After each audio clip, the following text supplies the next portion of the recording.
Formal's back on Halo, and he's cracking heads already. He played in the last off-season tournament before we get into the regular season of the HCS, and everyone's been wondering what's going on with this OpTic Gaming roster. There's so much potential. People have them as the God Squad this year, but Formal has been absent during this entire offseason until this final tournament, and well, what he's been doing is trying out some other games. That's honestly totally fine.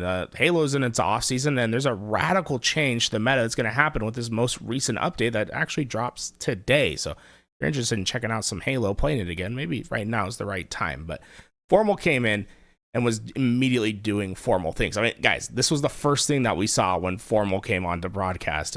I mean, this guy is unreal. Check this out. The angle of those that are going to try to finish. Formal gets a triple. Overkill. I mean, hey, it's a routine overkill, but he was immediately turning heads. And what I really love about this clip is what happens after. Check this out.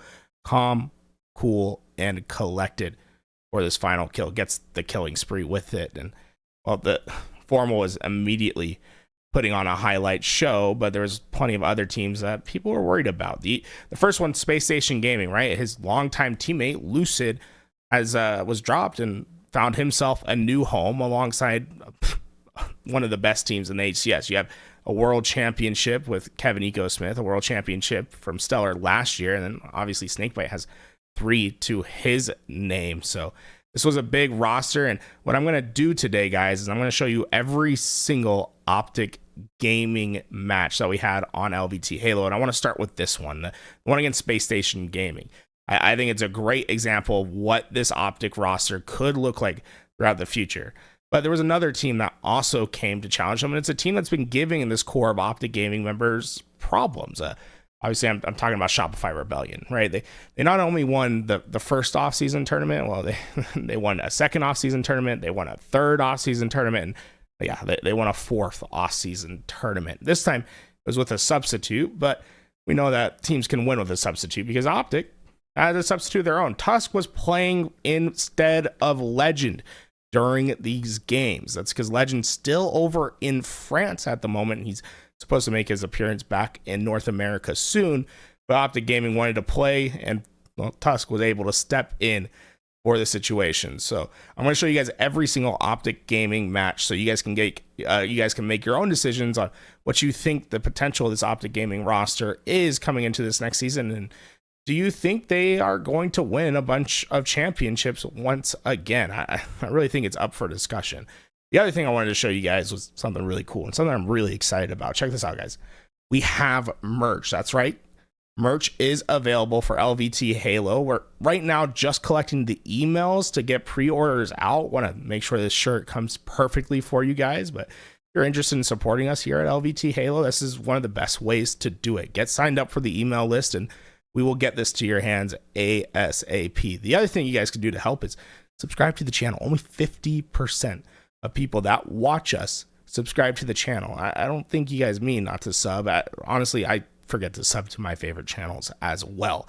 With that being said, check this out. It's every single minute of OpTic Gaming from the last off-season tournament. And let me tell you what, this is one of the best off-season tournaments. OpTic had a gauntlet, and well, they played extremely well. A wave in chat. 1 for OpTic, 2 for SSG. Who's winning this game? Ooh, a lot of SSGs. Wow, a lot of SSGs in chat. Woo! Hey, shout out to Oscar Forrest for the gifted subs. Thank you so much. That helps us do what we do here at LVT Halo. And a lot of love, but here we go. The green wall, it's been a run through the elimination bracket to get to this point. Standing in their way to the grand finals is Space Station Gaming, and a player that desperately wants his revenge against his old roster. Lucid is ready to take him on. Tony and Tim, take it away. It's a matchup that you honestly wouldn't have been surprised if we said it was in the grand finals, but it's going to be our final lower bracket matchup. One team goes to the GF, one team goes home in third place, and neither OpTic or SSG are used to that. You're going to see heavy hitters here, regardless if it's online or an off-season tournament. There's a lot of pride here it's wanting to be won. And right now, it's going to be OpTic Gaming who end up going 2 down. And Snakebite, you see him dueling up here on their side, just clearing out their base. They're going to get top center control momentarily. A sneaky snake slithering his way up toward that top mid side, joining Eco. And the rest of SSG that are pushed forward, but Renegade goes at Stellar. Eco takes him down. A well-placed grenade landing right in the front pocket of Eco. I like this by Eco. He uses the threat sensor. Unfortunately, it doesn't connect on anybody, but just playing his life. He's a very important piece of the puzzle, and this is why right here. He's able to put damage into the players that are going to contest his flag. Unfortunately, that player sits inside of the water, so he can't take him out.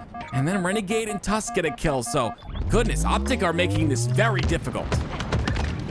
Great grenades come out of Renegade to take down Stellar, and even gets the position of where Snakebite is over towards that back base. So now Bound and the rest of OpTic Gaming trying to get an angle, as now it's OpTic Gaming controlling that 50% portion of the map. One more round of slays, and we will see a flag being ran, but Renegade gets himself a kill. Bound is just staying alive here on top mid side, and looks like this push is starting to collapse. Yeah, it's unfortunate, right? Bound's in a good spot up there, and I think maybe just waiting out for Camo, making sure they have that top center control. Snakebite unfortunately going to take a dip, so this OS is pretty much up for grabs still. A couple slays need to go through. It's 2 down for Space Station, but they get the overshield. That's massive. As they were 2 dead, this OS will help them readjust and get back to controlling that top center.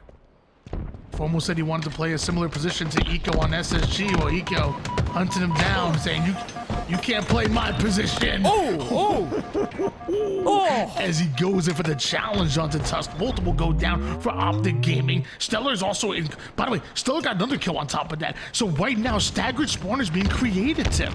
Yeah, Renegade gets towards the back again once, though. This is the problem, right? He's saying, I don't know if they know where he is. Finally, Eco turns, and it's a double team by Renegade and Bound. They kill 2, and that's what I'm talking about. These two have played together for so many years. They think alike. Renegade said that, and you saw it right there. Completely broke any sort of a hope of pulling a flag.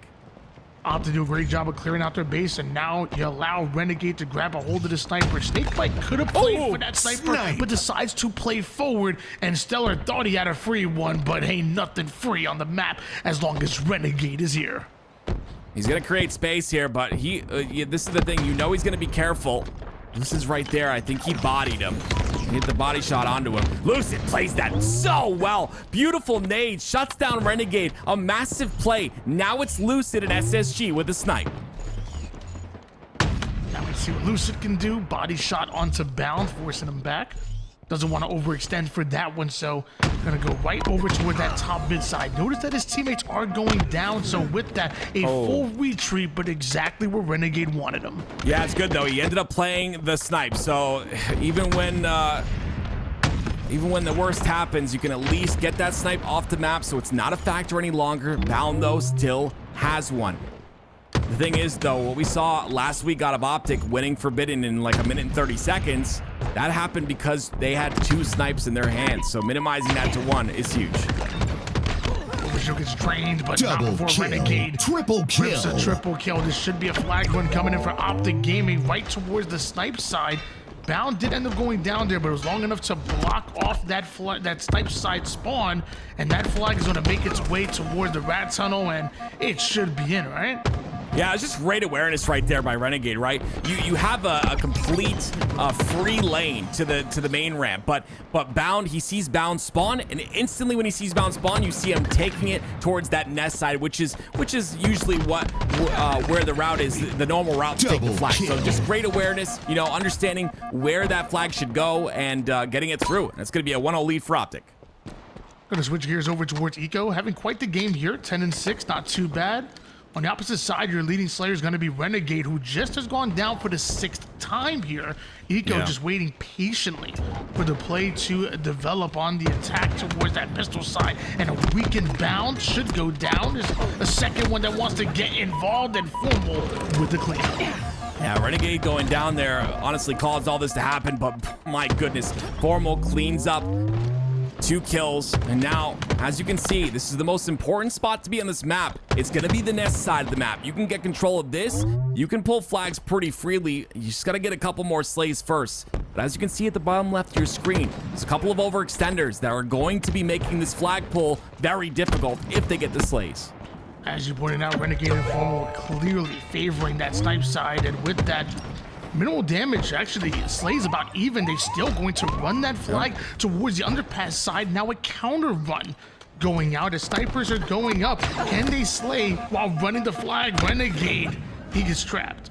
I mean, this is so good. Yeah, Formal does get the flag towards the runway side, but the problem is that Renegade was going for that sniper. They stopped him. There's also another snipe, I think, on the side of OpTic. I'm not sure who was able to get that, but it might have been a Renegade off a spawn. We got a tie game.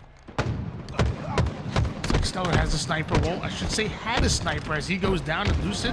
High IQ play to get out of dodge, but I wonder where he goes from there. You have limited options if you're not trying to jump off the map. Looks like he's going to take the bottom route, and I think he was sprinting, so Renegade had to have heard him. But instead, Renegade's going to focus on the important players. That's going to be the players from Space Station. They're spawning. The beautiful headshot once again. He's got nest control. All of OpTic are swarming. They're flipped on the map right now. Space Station Gaming inside of the OpTic base. Well, not really inside the OpTic base. They're top center. But still, again, this is going to be a tough flag to run. And OpTic know that. Wow, what a shot out of Renegade. Takes down Lucifer from across the map, just about lines up that quick scope onto Snakebite. Flag still on the move, and Stellar's head just spun in an entire circle. My goodness gracious. It's enough for OpTic to get the flag and take the score, the lead as well. 2-1 now. But Eco, inside of OpTic's base here, he understands he's just got to do what he can to output and not take damage. That's what he does. Took 1 shot of damage. Unfortunately, now going to take a lot of nades. Just creating time for his teammates to get to him. There's Lucid already. 2-1 lead in favor OpTic Gaming at the moment, and Renegade has been popping off here. 19-8. Gotta hop on board with him with the camouflage about to come up. He's actually gonna focus on creating space, pushing forward here. Couple shots over towards the backside of Renegade, slows him down just a bit. But now spots out Lucid, cross map shot, Stellar with the cleanup, switching over to Stellar, who's immediately attacking that top mid side with Snakebite with overshield. Yeah, again, Renegade's 19-9, but unfortunately he's had a couple of bad timings in this game where he's trying to find a way inside of the base of Space Station, but really not able to do so. A little too slippery is that ramp, but it's 3 down for Space Station Gaming, and now you're gonna see OpTic take control. Well, luckily for him, going into this regular season, there should be like a jump somewhere over there, right? with the changes to the new maps, changes to the old maps. It's going to be interesting seeing the new movement tech. 3 members of SSG kind of stuck on the snipe side. There is 1 player that spawns out, and Stellar does go after Renegade. So starting with the man advantage is SSG, trying to push and take over the snipe side. At the moment that Snakebite peaks, well, he gets his nade off. Yeah, so clean by Snakebite. Stays alive as well, but again, Renegade's gonna be a problem with this snipe in his hands. Gets the double onto Snakebite as he pushes through pistol. Renegade says, do not go into my nest. You're not taking control of this area of the map. And now Bound gets a kill on the feet as well. This is not good for Space Station Gaming. Every time SSG try to grab a sniper in order to get some advantage off of it, Renegade is there and is baiting it, and he has not missed a counter snipe. It's been crazy to watch as somehow Snakebite gets stuck in the left middle toe. Yeah, stuck in the toe. Formal! 2 kills by Formal. That's all 4 dead for SSG. And this is it. This is exactly what OpTic do to you. 2 snipers, 1 over toward the snipe side and 1 towards the top plat. And when they have you trapped like this, you have to take down one of them. It looks like SSG are able to take down both. And double kill, snipe. That was a pretty good shot, but too late. Too late. Oh, wow. I mean, For the most part, that entire game was very dominant by OpTic, and even when they didn't have both snipes, again, that was the I hate to say it again, the win condition, right? Getting both snipers, running flags quickly, but even when they didn't, they continued to apply pressure, and once again, Renegade popped off. He went 26 and 11 in that game, Tony. He has had an incredible day, and on top of that, Formal went 19 and 11 with 11 assists. Yeah, I mean, look at the damage. Both Renegade and Formal putting up over 6,600 damage apiece. Renegade flirting around with a 6,800 damage game, and clearly their presence was felt. Dude, Renegade with the sniper, and although Formal got his as well, but Renegade with the sniper really feels like that difference maker. I'm not a professional coach whatsoever. Trust me, I'd be terrible at it. But I will say, like, it needs to be some sort of a strategy on these two snipe maps where if you have Renegade on the other roster, you really got to just respect him. And, like, if you just make a play for their snipe and throw it off the map or something. You know what I mean? Like, I just feel like these two snipe maps is where he dominates so much. And there's got to be, like, something to do in order to make that more difficult for him. OpTic up 1-0 as far as the series goes, and one more win and they're advancing forward into the grand finals. But if there's one thing that I have learned, it is do not question or ever count out players of the caliber of a Snakebite, of an Eco, of a Stellar, and a Lucid. It still feels crazy that those are the 4 players on SSG going into the 2025 season.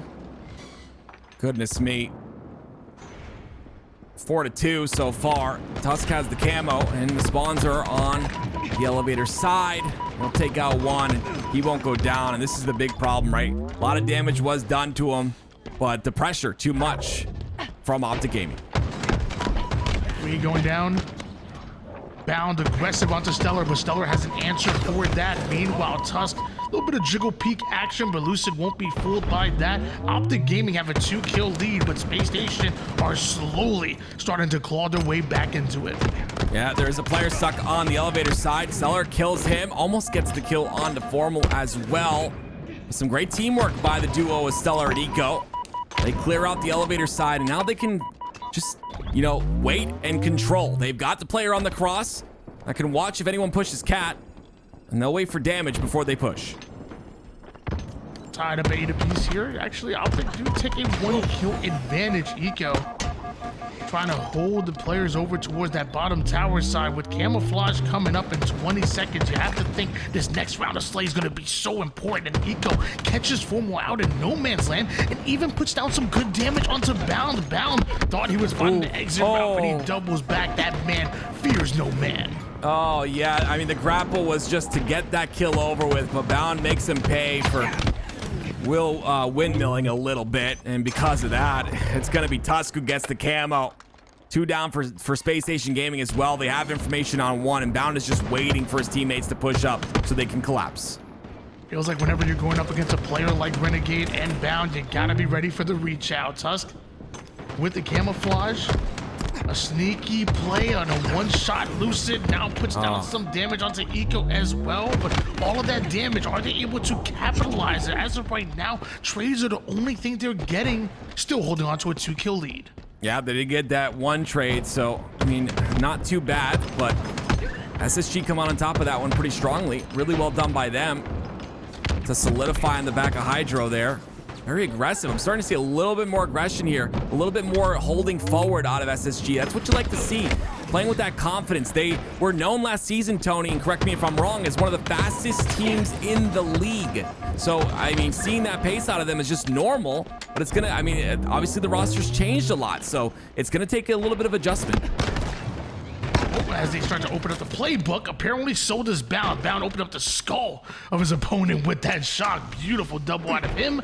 Tusk comes in and cleans up that shock rifle, and right now it's he and Renegade that are just holding on to that Whirlpool side while the rest of the players start to advance forward on the map.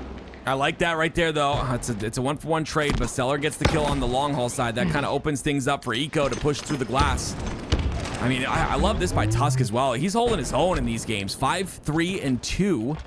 I mean, the crazy part is he's the coach for this team, but he's having a phenomenal day as well. He gets another kill onto Lucid. When your coach is good enough to be a starter on most teams, you know, it's actually insane, you know. Yeah. This is what JJ Redick thinks he is in the Lakers. 26 to 18 lead. OpTic Gaming have control and Tusk aggressive, making Lucid one shot, but apparently Stellar has his back, and now Stellar not going to allow Formal to get away. Cuts off that angle. Teammate comes in for the cleanup. SSG back within 5 kills. Yeah, this is that adjustment period I was talking about. They've had a lot of reps in these games, but they're starting to adjust and work together a bit more, it seems. As I say that, 2 of them go down. We'll get the trade on a Renegade, but OpTic continue to lead this game. I'm curious on the pace for the rest of this game. You see they're holding pipes, but OpTic are gonna push long again. That they are, but they're gonna run right into us. What is this? Yo, we got 2. Dude, he stuck 1 and got a 2-for-1 cluster. Bro, Tusk. Goodness me. Just performing so well. It's crazy to see, honestly. You're a player with this much talent, and you're just like, you know what? I'm a coach. Take the spot. It's gonna bring a lot of value to this roster as a coach as well. 34 to 26. SSG not really able to catch fire so far. Finally, you see the double push. There's the aimbot. That's what we like to see. That's the Slayer type gameplay that we see out of SSG, or we saw out of SSG in the previous season. The aimbot push Wolfpack. But Bound shuts it all down. The double kill to cut all momentum in half.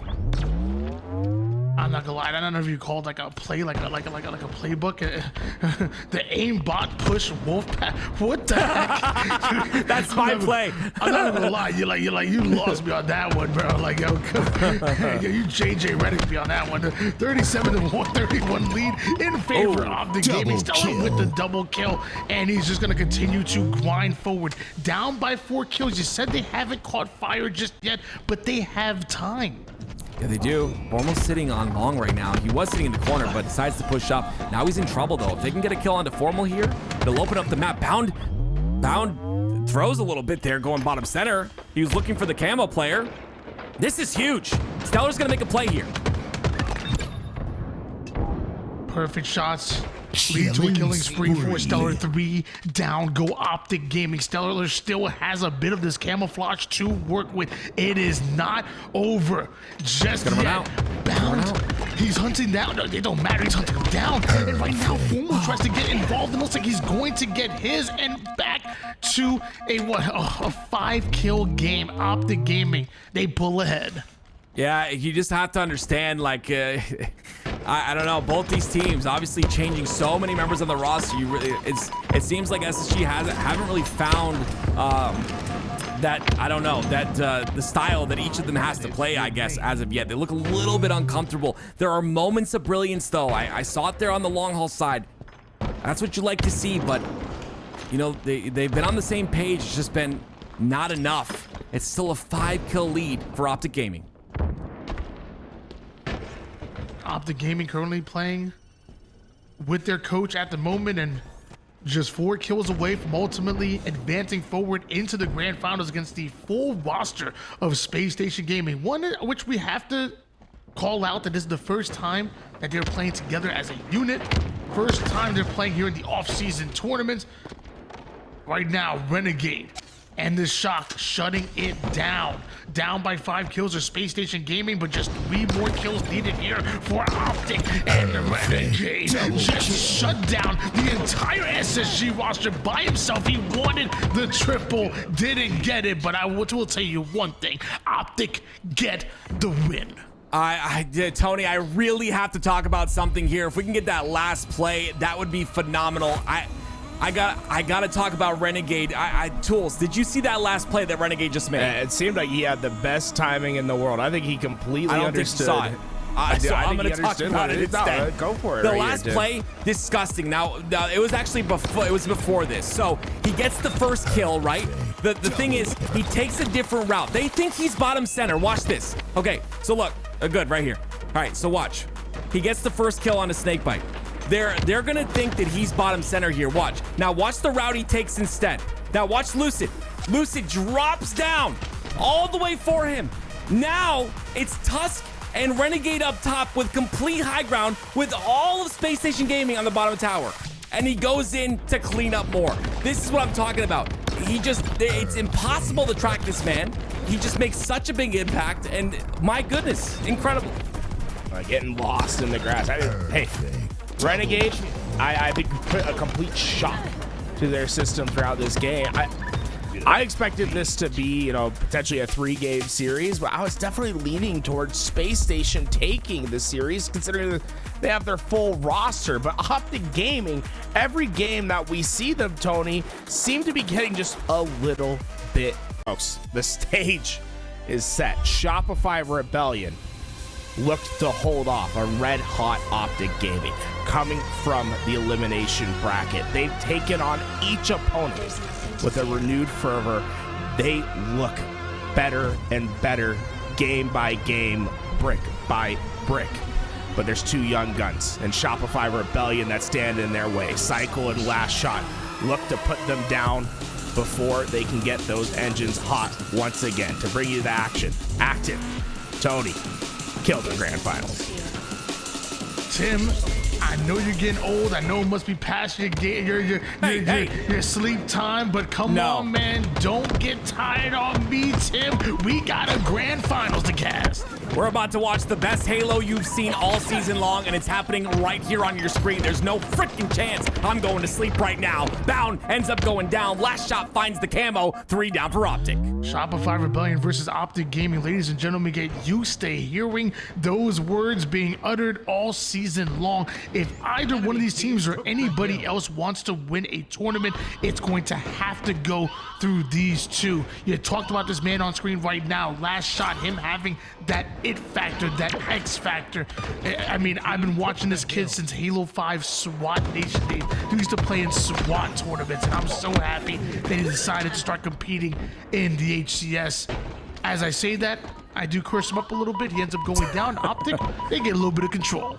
He goes down, but he gets 3 assists as well, Tony, which is a great start to the game. But yes, it's going to be, of course, OpTic that get control. And you see, Bound wants more. This is what I'm talking about out of these players. The timing, the taking space on the long haul side, just alleviating the pressure. And now Formal has information on the last player alive, which means, guess what? The rest are going to spawn there as well. This is beautiful out of OpTic Gaming. Toolez did say that it was a bit of a dominant performance by Shopify Rebellion the last time these 2 teams met up, but right now it's OpTic that are doing great in the Slays department, have about 99% of this hill. If they just look at it the wrong way, it's going to be captured. Shopify Rebellion, they're the ones playing catch-up. Yeah, it's not over yet. 2 dead, yes, but you're right. All they got to do is have 1 break here, maybe a couple of kills, and put their toe in the hill, and it'll be theirs. Still, though, you've got to get through Shopify Rebellion. They've lost Frosty at the moment, and maybe Last Shot as well. Okay, well, there you go. Cycle not able to get in, doesn't go in. You see him smartly back up, and that's the first hill for OpTic. And great job by Formal playing the environment. Not even exactly like a jiggle peek, but just playing his environment, just barely avoiding that green gun shot by Psycho. Just love that play by him. And love Renegade with this camouflage in hands. He has to know there's at least 1 player over toward the hill, but it looks like he's aware that there's multiple players surrounding C. So he really has to be careful with the way that he approaches this. And oh, man. Hey, perfect sim, dude. Holy crap. No way. He's still alive. This is insane. The camo's gonna run out. Yep, there it is. But I mean, just beautiful play right there, right? Obviously, you want to jump out like that, check the perimeter, make sure there's no one on like a late flank or something. These players always play for those late flanks, so good on him by doing that. Didn't get a ton of value besides that perfect, but still, OpTic have control. Tim, not only did he live, my man was living his best life. Like how the heck did he stay alive for as long as he did? And how does Formal hit shots like this? The man just came back to Halo after 4 years off, and he's doing his damn thing with the shock. One of the most steady shots in the game. You're going to see it time and time again. I thought that was a stick. It looked like the stick hit marker, Tony, but regardless, it's 3 down for the side of Shopify Rebellion. OpTic Gaming get hill number 2. Dude, even without the stick, they still end up getting the multiple down. They still end up going up 2-0 right now, and Renegade is already spawned towards the A side. They have A side presence. OpTic Gaming are out to reset this bracket one game at a time. What comes with a lot of gaming in terms of Halo, Tony? When you play Halo for a long time during the day, what comes? It's warming up. These guys on OpTic, like I said before, all very individually skilled. They're all warmed up here, and you can see that individual skill come into play. It's Formal, 10-5, steady shot. It's Renegade, 10-3. This is what I'm talking about with this OpTic gaming roster. It's why they're scary, and it's why they're about halfway through this third hill. Clearly, Hex must have walked into the office right now because OpTic, they buttoned it up. They cleaned it up real good. And oh, last shot with the back smack. Okay. Hold on, camouflage in his hands, and the man is staying alive here. OpTic have not captured this hill just yet. Oh, I love that play.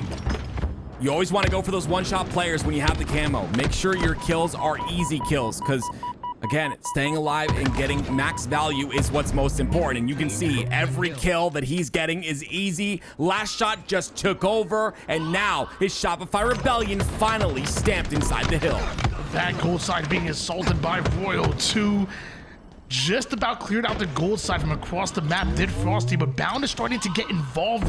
Forced to retreat though. Bound has last shots, or excuse me, Frosty has last shots back. And right now, this hill is an absolute brawl. It is a fight, and one that Bound wants to get involved with. Right through the mid-map he goes. Now they're electing to challenge Royal 2, avoids the nade somehow, and it's crazy how they stay alive for so long. Yeah, great job by Bound right there. It's kind of a slight thing, but he moved towards the elevator side as he was getting that kill. He knew it was going to get cleaned up, and by him doing that, he forces all of the spawns on the C plat, which allows OpTic to get a lot more time here and potentially get hill number 3.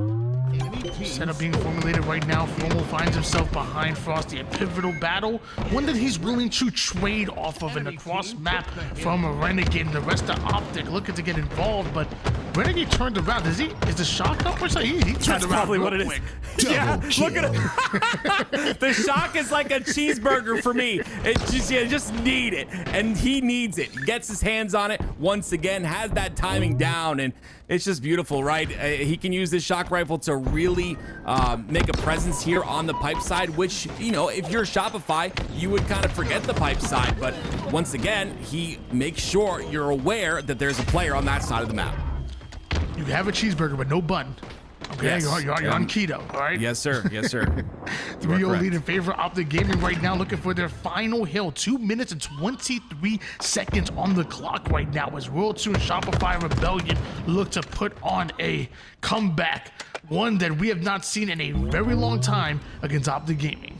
Yeah, Royal 2 has to take a really wide route here. I like this out of him, but unfortunate. The timing was a bit rough. He wanted to get Tusk so that he could 5-shot him before he got into cover. They do clean him up, but that one kill could have made things a little easier. Regardless, they get 2. Now Royal 2 is going to get help on the 3rd, and the last player is going to be on Needle's side. So great job by Shopify. Wait a minute. Okay, 3 down. That's insane. Formal got long haul spawns. I thought this was maybe going to be Shopify's first hill, but Formal finds a way through long haul, finds a way to get another kill. And the stick goes down, trading out his life, but that trade is going to favor OpTic Gaming. Minute and 48 seconds on the clock here, and it looks like Formal's doing everything to avoid touching that hill. They have decided to play the time here. Meanwhile, Shopify Rebellion, they need this hill, and they need it fast. Royal 2. He's going to end up going down. Tusk goes down as well, but Formal, dude. Double kill, killing spree. There's so many people. If you go watch the rebroadcast, I guarantee there's so many people that doubt this man. And every time he proves you wrong, and every time you continue to doubt him, he's having a phenomenal game right now, 19-10. Just over halfway done with this hill is Shopify Rebellion, but if Renegade continues to shoot like this, ain't nowhere to get anywhere near that hill. Renegade now turns this into a tower side control. It looks like the players from Shopify Rebellion are going to push right through the long haul side, but Renegade is hawking Frosty toward the top glass, daring him to peek out, and I believe OpTic Gaming might have been able to get away with the camouflage. No, it was not burned. Yeah, Formal tried to burn it down bottom center, but he couldn't get away in time, couldn't burn it. Cycle ends up burning it instead. Shopify, you got to talk about it, Tony. It's 50 seconds left, right? That's all they have, does Shopify, to make this comeback happen. 3 down, it's going to make it even tougher. And you see Renegade going for more kills. He's going to find someone probably on the blue pipes here. But regardless, shock rifle in his hands, 1 shot to work with. Yeah, something like this is obviously not impossible because all Shopify Rebellion needs to do is step in the hill to stop the timer, but certainly improbable when you think that they're down by literally 3 captures. I don't care how close you are to this first one, you were fighting a near impossible battle when you factor in the fact that OpTic Gaming have been slaying like this. Renegade's doing this thing for almost damn near 22 kills and 12 assists to go along with it, and Shopify Rebellion going 4 down. Well, that's an equation that means game number 2 for you guys. Oh, I wanna talk you guys through this series real quick. I want everyone to remember that Shopify Rebellion have been sitting in the grand finals waiting for that entire lower bracket to go through. I'm not making excuses for the team, but I'm telling you, it takes a bit to get back into the swing of things, to get into that quote-unquote flow state for Shopify, but doesn't matter. OpTic come through, they get the first victory, and they're on their way to making this an interesting series here. Like I said, though, they're coming from that lower bracket, so they have to win 2 best-of-5s in order to win the tournament. I feel like you quoted yourself. I feel like you're the one who says flow state. So when you say quote unquote flow state, you know, once said by a wise philosopher, acted like, did you like quote? 22 kills, 13 assists for Formal. Quite the game. We talked about the assist literally all tournament long, and we had mentioned it earlier. It feels like only a matter of time before the kills from Formal start flowing in. And when you have a player doing it all, I feel like it was, you know, late into last series into this one, you know, Formal is now starting to feel comfortable, and that's a really bad thing for the rest of the league. Definitely is. Again, it's going to be a lot of. We talked about it earlier, right? I don't know a better way to put it, but you know, this OpTic Gaming roster full of a lot of talent, right? And you know, they can outskill their opponents. There's going to be a lot of individual skill that's used to win those 1v1s. You'll see them constantly winning 1v1s. It's going to be a big part of the game. But again, they also get the smarts out of Formal, right? The playmaking, the great communication, the damage dealing, the playing that back line. It's a roster that you don't want to mess with. And Shopify are feeling the wrath at the moment. 1-0, OpTic Gaming. Here we go. It's game 2. It feels like one thing that I don't think anybody's mentioned, but so far we've seen everybody at their full roster right now except for OpTic. You know, we've seen Shopify Rebellion, we've seen SSG now today. Like, we've seen OpTic play extremely well as far as the players, but they have not played as their full roster. So, you know, I guess one way to look at it is obviously, you know, maybe they're gonna be a little bit rusty going into scrims, but another way to look at it is, you know what, maybe they have intel on other teams and nobody has any intel as far as what their full roster looks like. I don't know. I think it's just something to think about randomly. No, I completely understand what you're saying. It's really scary, though. Like, think about... Oh, wow. There we go. Frosty. Oh, there he goes. Gets the second. No. Oh. Renegade scurries away with his tail between his legs. Gets out. But one thing... yeah, I actually forgot my thought, Tony. So continue. Good job. Thank you. I know what you would think. I know you're thinking Frosty reminded you of the old Halo 5 days with the sniper, man, with the way he's shooting like this. That's exactly what you're thinking. And you know what? I agree right now. 4-0, 2 assists to go along with it, and an aggressive Shopify Rebellion. OpTic usually the ones that want up the tempo. Right? They must be feeling a bit uncomfortable with this speed. Yeah, like I said, I mentioned it, Tony. I mean, goodness me, if I talk about OpTic, I'm biased. If I talk about Shopify Rebellion, I'm biased. I'm a biased caster, but I'm telling you right now, Shopify did not warm up. They were in grand finals waiting. This is their that first game was their warm-up game. Now they're coming out on all cylinders. We got a good series on our hands, ladies and gentlemen. Get your chips and soda, or if you want to be healthy, your water, and get ready for a long one. Get your protein, chips, and water, ladies and gentlemen. Might be in for Shopify Rebellion, tying up the series here in Cycle, just dancing around that pole right there, or that block, whatever it is. I know we get roasted for chat. I didn't mean to say. I keep saying pole. It's a pole. You love the pole, don't you? I meant like dancing. Never mind. We're done with this conversation. We're getting back into the game. 20-14. Goodness me, it's all crumbling around me as they get the 21st. 14 kills for OpTic Gaming. Last shot with the camo. 22-15 lead in favor of Shopify Rebellion right now, with multiple going down here for SR and Tusk. A tough battle from the low ground to win that one. Nice. And a double out of kill. Tusk. My man's going off. Yeah, I mean, again, it's just so impressive that he's the coach of this roster. It just begs the question, what is it going to be like with Legend if they're just so very strong? Still, Shopify, though, maintain their lead. Frosty gets away with a snipe, and oh, he's just instantly naded, instantly taken out. Bound is ready for it. More players on the outside. But he's going to get pushed. Bound has to stay alive here, and he does somehow. He gets one. Last shot finally finds him. Incredible job. Last shot is able to grab a hold of that sniper. It does have a teammate with him. The body shot connects, allowing Frosty and the rest of Shopify Rebellion to come in with the cleanups. But a one-shot Frosty by himself, still confident enough to go in for the challenge, not able to get the trade. Shopify Rebellion up by 3. Yeah, I mean, Shopify Rebellion, from what we've seen in previous weekends of the off-season tournament, have been very strong in Slayers, and we saw a little bit of this last year as well, but even with the roster changes, they're maintaining the same strength, but they still only lead by 4. It's Tusk now at the top of turret, unaware of the guy Nest, and he'll get potentially pushed here, but there's a player that's one-shot. It's Royal too. Somehow he stays alive. Gets a melee kill, but ends up getting cleaned up real quick as we switch on board now with Royal 2. There's 3 players in front of him. The Nest over towards the green side, and he has a lot of responsibility right now, just controlling this entire seaside of the map. Meanwhile, for Screen, though, Cycle goes after Bound. Frosty trades out his life with Renegade, so it's a net positive outcome right now for Shopify Rebellion, and nobody accounting for last shot on the flank. Yeah, they turn pretty quickly, though, and take him out. Cycle goes down as well. It's going to be 2-on-2 on the map right now. As Formal is back green.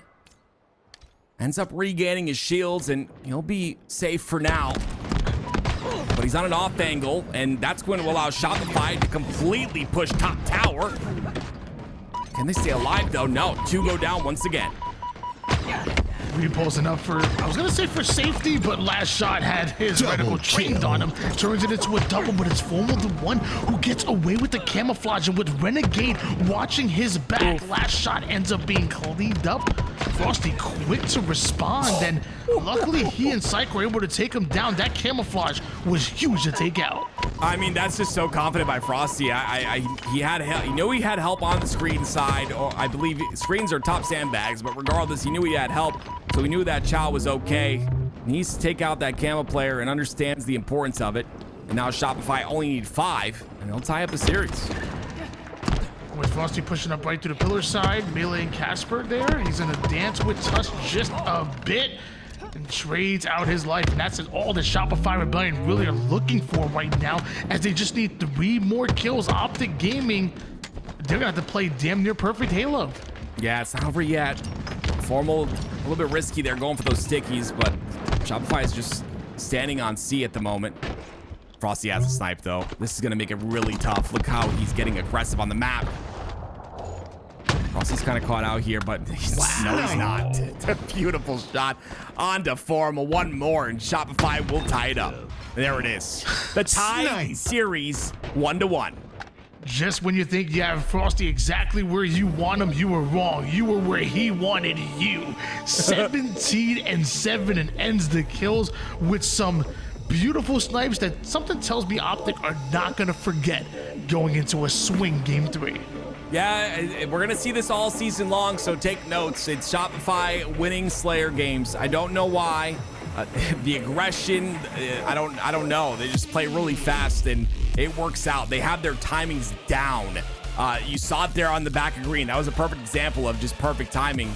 In that situation, OpTic turned around and got the kill. But again, it's just great job by Shopify. We see the accuracies out of all players, and Frosty popping off. Here's some highlights for you.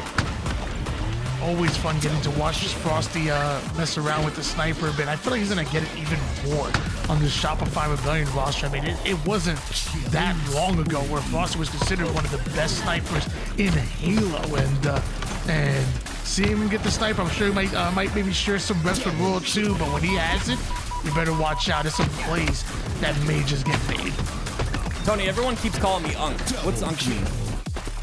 Oh, you know, it's a good thing. You're Oh, it is. They consider you like family and like the cool young uncle, you know? Nice. Yeah. Oh, good. All right, nice. Thank you, John. No, it's good. I mean, I don't thank me. They thank the chat. Awesome. All right, here we go, ladies and gentlemen. Ladies and gentlemen, it's game 3. I freaking love Halo and the community. You guys are amazing. All right, kicking off game 3. No more excuses. Shopify are warmed up. OpTic are going to come swinging. Who will get the victory here? It's, of course, going to be Formal on your screen. Nice, some shots there. He'll get the kill, but you'll have to deal with more. And the value out of the stick. 3 down Shopify. Great breakdown, great breakdown. You like that? Yeah, great. Thank you, Tony. Renegade right now on the Cart B side. He knows the Cycle was near him, but Cycle was being so sneaky, and then him and Last Shot work a little bit of Batman and Robin on him, and Formal slides in, ends up getting blocked over towards the mid side, and now Shopify Rebellion in dangerous territory, at least if you're a fan of OpTic Gaming. Yeah, Last Shot's playing this really smart. You see Cycle is inside the base, and he is still alive there, but Last Shot is kind of waiting because they know they have to get more slays in order to pull this flag. Last Shot's gonna get both. He's on a killing spree. Oh my word, this is insane. 3 down OpTic Gaming. They'll run the flag car side. The man is 7-1 right now is Last Shot. Meanwhile, the entirety of OpTic Gaming have 7 kills as a team. And mind you, Last Shot, go ahead and cap a flag. Do it all right now. Slay, King, slay. It's incredible. What a great start by the side of Shopify and Last Shot. Royal 2 gonna clean up or put a bit of damage into a couple as well.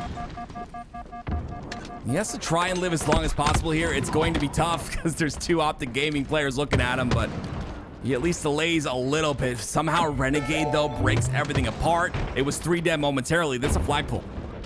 It was during this very off-season where Renegade elected to leave Frosty and Royal 2 on that FaZe roster and join this very OpTic Gaming. You know that Frosty and Royal 2, they both want a little bit of get back, just a bit. 1-0 lead in favor of Shopify Rebellion right now with Formal with this overshield looking to make a play, gets behind enemy lines with this one. He's got someone behind him though. I think it's Royal 2. Royal 2's the last player alive. There he is. Royal 2's gonna get towards the P1 side. That flag will potentially make it in. Almost done a lot of damage here though. The route was really long. I think maybe he thought he had a little bit more time to get behind, but teammates cleaned it up anyway, and now it's immediately towards the top center of the map. Yeah, we saw what Renegade could do with that center angle, I think, earlier at that lower bracket. But, I mean, hey, like you said, it worked.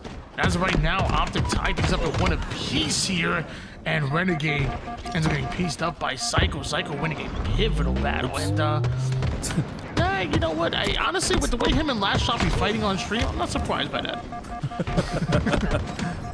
Saw Cycle trying to shoot some nades all the way at the bottom of the table there. It's difficult to shoot those nades that are very far away. But it's OpTic Gaming with control of the mid-map. Looking for Royal 2. They'll find the clean kill onto him. But again, Frosty with a double kill. Shuts everything down. It's 2 down for OpTic. And Shopify will take car side. That they will, and Frosty gonna elect to actually go up towards the car 3 side, so height advantage and mid-map control in the favor of Shopify Rebellion. But notice off the screen, Bound was able to take down Cycle, but Last Shot with the response. He's unreal, bro. He's like, unreal. Do you understand how much value there is there? Number 1, he absolutely loves the utility door.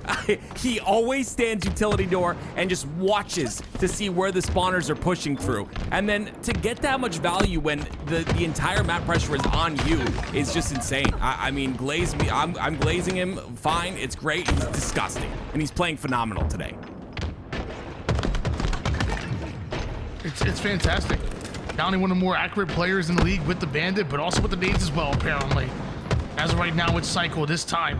putting out some massive damage right now. Trades out his life against Tusk, and here come the rest of Shopify Rebellion, but Bound and OpTic clearly ready for it. Advantage towards them as World 2 ends up in the black screen, and Bound ego challenging Frosty. I think that over would have changed things there for Bound, but he doesn't get it. They shut him down. Still tied at 1. Now Last Shot has the job of trying to play his life inside the base. He doesn't want that job though. He's going. He's just gonna run out and get the double. Who am I to tell him what to do? Pushes top P once again. A little overheated there, but his teammate's there to help. It's just so much damage on the map. I need to see the damage stat after this game, honestly. Tied up in one of these right now. Plenty of time for anything to happen. That includes Shopify Rebellion going 3 down and OpTic Gaming attacking the mid-map. That's exactly what Tusk is doing. The most important thing to do on Aquarius Flag is to get the enemy util, right? You want to just get control of that as fast as you can. We see Last Shot doing that very often. Now, on the side of OpTic, we see Tusk, but they take him out pretty quickly. And pretty quickly, it's 4 down for OpTic. Frosty does a great job of spotting Renegade over towards the mid-map there, and now controlling the car side with his teammate pushing up towards util. This is going to be really good for Shopify Rebellion. 2 kills here should be all they need in order to run that flag, but Psycho can't commit. There's 2 players over towards the back base. It is Tusk and Bound. If he wants to get through that flag, he's going to have to go through them, so he calls in the reinforcements, and Last Shot, he answers the call. Yeah, it's just really good teamwork right there out of Shopify once again. You said it perfectly, Tony. Cycle didn't move. He was waiting for Last Shot to come through the 2 players that they killed on the B side and to make it to help him. And that's exactly what happened there. It's just, they're so good at working together. That's going to be another cap Shopify lead. Just a 1 cap lead at that, but oh, some accurate shots coming out of Last Shot from across the map, and even able to line up 4 more, and doesn't want just that. He wants 3 as he takes down 3 out of 4 members seemingly by himself. Did Last Shot, the rest of Shopify Rebellion, they're going to activate off of those kills. Yeah, I mean, if you look at Formal and Bound, that's how many kills Last Shot has. He has their kills, 23 and 12. Just slaying it out in this game. It's honestly very impressive. It impresses us time and time again. World 2 though, he's gonna try and do his best to get in. He's got some teammates to help him as well. Bound though, and the cross map shots from Formal going to take him out. 3 down for Shopify. Yeah, World 2 can't quite escape that one. That leads to a 4 down for Shopify Rebellion. So as of right now, somebody's struggling with the clamber. My control is the same way. I don't know, man. There's something going on where, like, if I'm not holding forward, it goes backwards for some reason. My controller, look at it. All right, so Frosty just caused so much havoc on the P side. You saw he just got 2 by himself, so that's just going to make things so much easier now. Bound is the last player alive. He goes down. Now Renegade spawned. I don't think they know he's a spawner, though, because they were looking behind. But yeah, he's going to be spawning on that fridge side. So again, more control, more of a collapse here by Shopify Rebellion. Unfortunately, though, World 2 a bit too fast. Teammates not aware of it. OS coming up. Cross map shots on the Renegade. He was 1 shot, tries to distract enemy team for Bound long enough to grab a hold of that overshield, but both players end up stopped over towards the mid side. Flag has already made it past bottom mid, and now Cycle with the overshield. This should be a capture for Shopify Rebellion right now. It's just about there, and Cycle is already playing for the next one. Yeah, I mean, just the fact that they're able to get that cap and the OS, and they play for the next one, 3 birds with 1 stone. I mean, it's just beautiful work out of Shopify. So very efficient in the move, like the movement on the map, where they're moving, why they're moving there. It's honestly very impressive, and this is what work does, right? They've been in every off-season tournament. They're putting the work in. I'm not sure if they're doing any VOD review as of right now, but regardless, they're getting the reps. But OpTic Gaming answer back. This is nowhere near over. Still 3 minutes left in the game. Ledge almost saves World 2's head, but looks like OpTic are going to put in their second cap. I'm sorry, we're at 3-2. The space that Renegade and OpTic were able to create turns into a capture almost immediately, but now they have to defend their base, which they were able to do. Bound and OpTic not wasting any time whatsoever, attacking the mid side, and with Frosty getting called out, it looks like OpTic are just waiting for him to pop out towards the P side. There he is. Yeah, and the more you play that, the more you're Frosty and you play that play style, the more OpTic are gonna look for you, right? You can see him constantly playing that mid map, constantly playing behind the enemy team, trying to find routes. The more you do that, the more OpTic is going to be looking for it, and they found him there. Shopify Rebellion still find himself up by 1 kill at the moment here. Flag has been started and it is moving quick. I believe Renegade finally stopped short of OpTic, and the return should be fought over. Tusk gonna use that re as bait as Bound takes down Cycle, and Overshield is about to come up. Now it's gonna divert the attention from both of these rosters. Do you play for the flag? Do you play for Overshield? Tusk wanted both, but the only thing he'll get is a grenade. Bound is still up there. He might have a chance to get OS. Nope, that's gonna be OS now for Rebellion once again, and it's Cycle again. OS, Camo, Cycle has had it all today in this tournament. He's so solid at making sure to control. Oh, wait. Tusk sitting in the fridge. But he's jumping now. It's unfortunate you give away those audio cues so easily. They just know exactly where you are. I would have wanted him to walk in that situation, but OpTic recovered just a bit, and that should be maybe a return here if they can kill Royal too. And it looks like Bound is able to do just that. Renegade on the kill feed gets a ninja on the last shot. Don't know exactly how that happened, but I do know Bound is going to play really for the return. Meanwhile, Shopify Rebellion aren't playing for the flag. They're playing for the util control. OpTic do eventually capture that flag, but at what cost are Shopify Rebellion able to pull a counter? Apparently they can. Yeah, I'm not sure what happened there. I'm not sure if Tusk fell off the window or what, but maybe he was avoiding Shopify Rebellion that was pushing utility and there was too many nades. I'm not sure, but regardless, at least they do get that cap. But like you said, Tony, now they have to recover. It's 2 down for Shopify. The recovery looks solid. Well, up until 3 go down for OpTic, and now Frosty trying to get this flag in. The Iceman gets it through the shroom side, is over towards one shot, but somehow not shot, and captures a flag while one shot OpTic Gaming stuck on their side. Meanwhile, Shopify Rebellion just need one more cap. Or just 20 seconds. Yeah, there's not a lot of time to work with here, and you can see all of Shopify Rebellion backing up for that defensive side. They know where Bound is. There's 2 more players pushing, though. They got to get these slays, Tony. It looks like Bound takes down last shot, and Frosty goes down as well. Brought to the final player alive, and Tusk ends up pulling that flag right at the 0-second mark. Ladies and gentlemen, we have sudden death. Meanwhile, Shopify Rebellion are 3 down. The spawning players are trying to catch an angle, but Formal has Overshield. This flag has already made it towards the shrooms. Renegade is pushing it up, and the cross-map shots will not come. Ladies and gentlemen, we are going to overtime. Oh, man, this is what we wanted as Halo fans. This is so beautiful. The last off-season tournament of the year, and we get to see this series on our hands. I mean, absolutely beautiful by both sides. Great job by OpTic to cap that last flag, and they'll start overtime with an OS. Pretty damn good way to start off in overtime, if you ask me. But not a good way is going to be down, and then end up going 4 down. They don't get a single kill, and the flag is already being started by Shopify Rebellion. You did all of that effort to put in order to force the overtime, but was it for nothing? Because you just delayed a few seconds. Shopify Rebellion go up 2-1 in the series. Tony, what did you say about Cycle? What have you said about him? A Pistola-like player. Hashtag we love you, Pistola. We miss you. But Cycle, he's taking the baton for you. My man is the wand baton. I don't give a frickin' on. He's doing work in terms of staying alive. You love to see it. What a big live by Cycle as the OS gets melted onto Bound. That is crazy. I think I saw a 30 kill bomb at the last shot. We saw plays being made by everyone. Dude, Frosty at the beginning of that game was lights out. World 2 was sneakily going blow for blow alongside last shot in the early game as well. And then, like you said, Cycle making plays, and Shopify Rebellion are the real deal. And as of right now, they are 2-1 in the series, 1 game away from taking down yet another off-season tournament.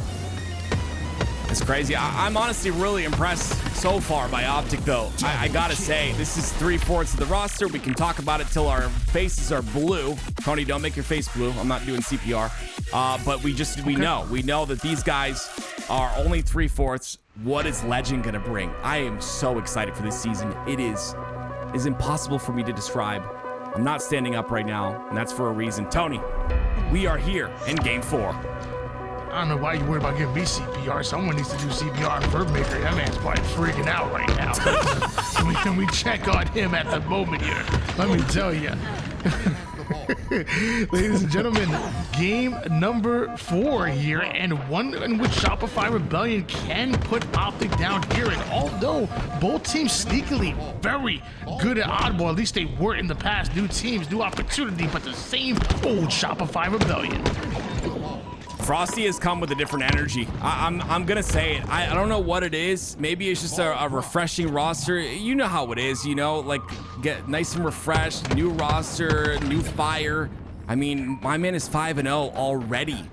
Last shot does have the camo though. Let's see what he's able to do with it. Camouflage in the hands of last shot, but is staring down the barrel of 2 different members of OpTic, and now a spawning player from OpTic grabs a hold of that ball. Renegade wants to push up, but it looks like Psycho's gonna replace him over toward the purple side, and Raw 2, he's gonna get aggressive. 3 down go OpTic, and Frosty's already blocking the PD spawns. This is really clean, and look at that. He puts 2 stalker shots into Formal. Oh no, he's challenging. This is crazy. Crazy aggression by Frosty. He ends up going down because of it. OpTic Gaming only lose 1, but the ball is in the bottom center of the map, and look who's trying to get some damage on the players going for it. It's going to be Cycle, Roll 2 with the nade cleanup. Double Just kill. some fantastic long-range shots out of Tusk, but an even better double kill out of Royal 2 to shut things down. And once again, OpTic Gaming find himself 3 down and just flying towards the mid is not only struck Shopify Rebellion, but also a stray grenade out of Frosty. I don't think he planned that one. 3 down for OpTic again. They get the spawns on the red room side, but that's just info for Shopify Rebellion here. They'll have to rotate ball to purple, but see that it is OpTic who are heavily pushed on the B. Because of that, I like that play by Bound. Look at the break here. It's 3 down for Shopify. Bound took that route due to the fact that they had information. Now it's 4 down for Shopify, and OpTic have the ball. And the same way the OpTic were the ones getting cycled earlier in this game is now the same thing they could do to Shopify Rebellion. Streets a very snowbally map, and if they play their cards right, they can do some things. But last shot in World 2 just break out of the purple side. World 2 now forcing his way into a triple kill, and just like that, Shopify Rebellion spin things around. Yeah, this is crazy. This is so good. Look at the space they're taking as well. OpTic spawn on the bottom of Tram. World 2 once again, or Shopify once again, I should say, with the power weapons in their hands, and somehow Royal 2 is alive right now. Incredible. He gets a stick too! My goodness. The efficiency out of these players baffles me, honestly. It really does. Tim, there's a chance that Formal might end this round without a kill. Don't say, Tony, don't say that. It is 60-6, and they just got squad wiped, but the PD spawners have come in, so last shot of Shopify Rebellion need to act accordingly, and they do. Last shot covers the perimeter. The rest of Shopify Rebellion try to rotate that ball towards the purple side, and just like that, Formal's on the board. I am H4F happy for Formal that he got that first kill. Like you said, he's on the board. He's got 4 assists to work with as well, but this is a really large lead by Shopify Rebellion. They end up going 2 down though, and maybe a little break by OpTic Gaming. You said you're H4F? No, I'm happy for Formal, yeah. Oh, okay. Yeah. Real happy. 66-8 lead in favor of Shopify Rebellion at the moment here. That ball sits towards the back subway side, a 2v2 situation, and OpTic need to be careful. They want to play for the camouflage, but they might want to play for this ball because Shopify Rebellion getting dangerously close to taking round 1.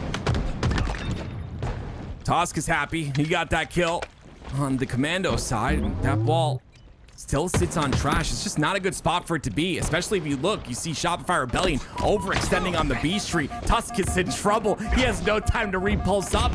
It's just like, again, it's just suffocating, right? It's just the pressure that's suffocating. Finally, they have 3 dead. Now they can move on the map, maybe get a bit of control.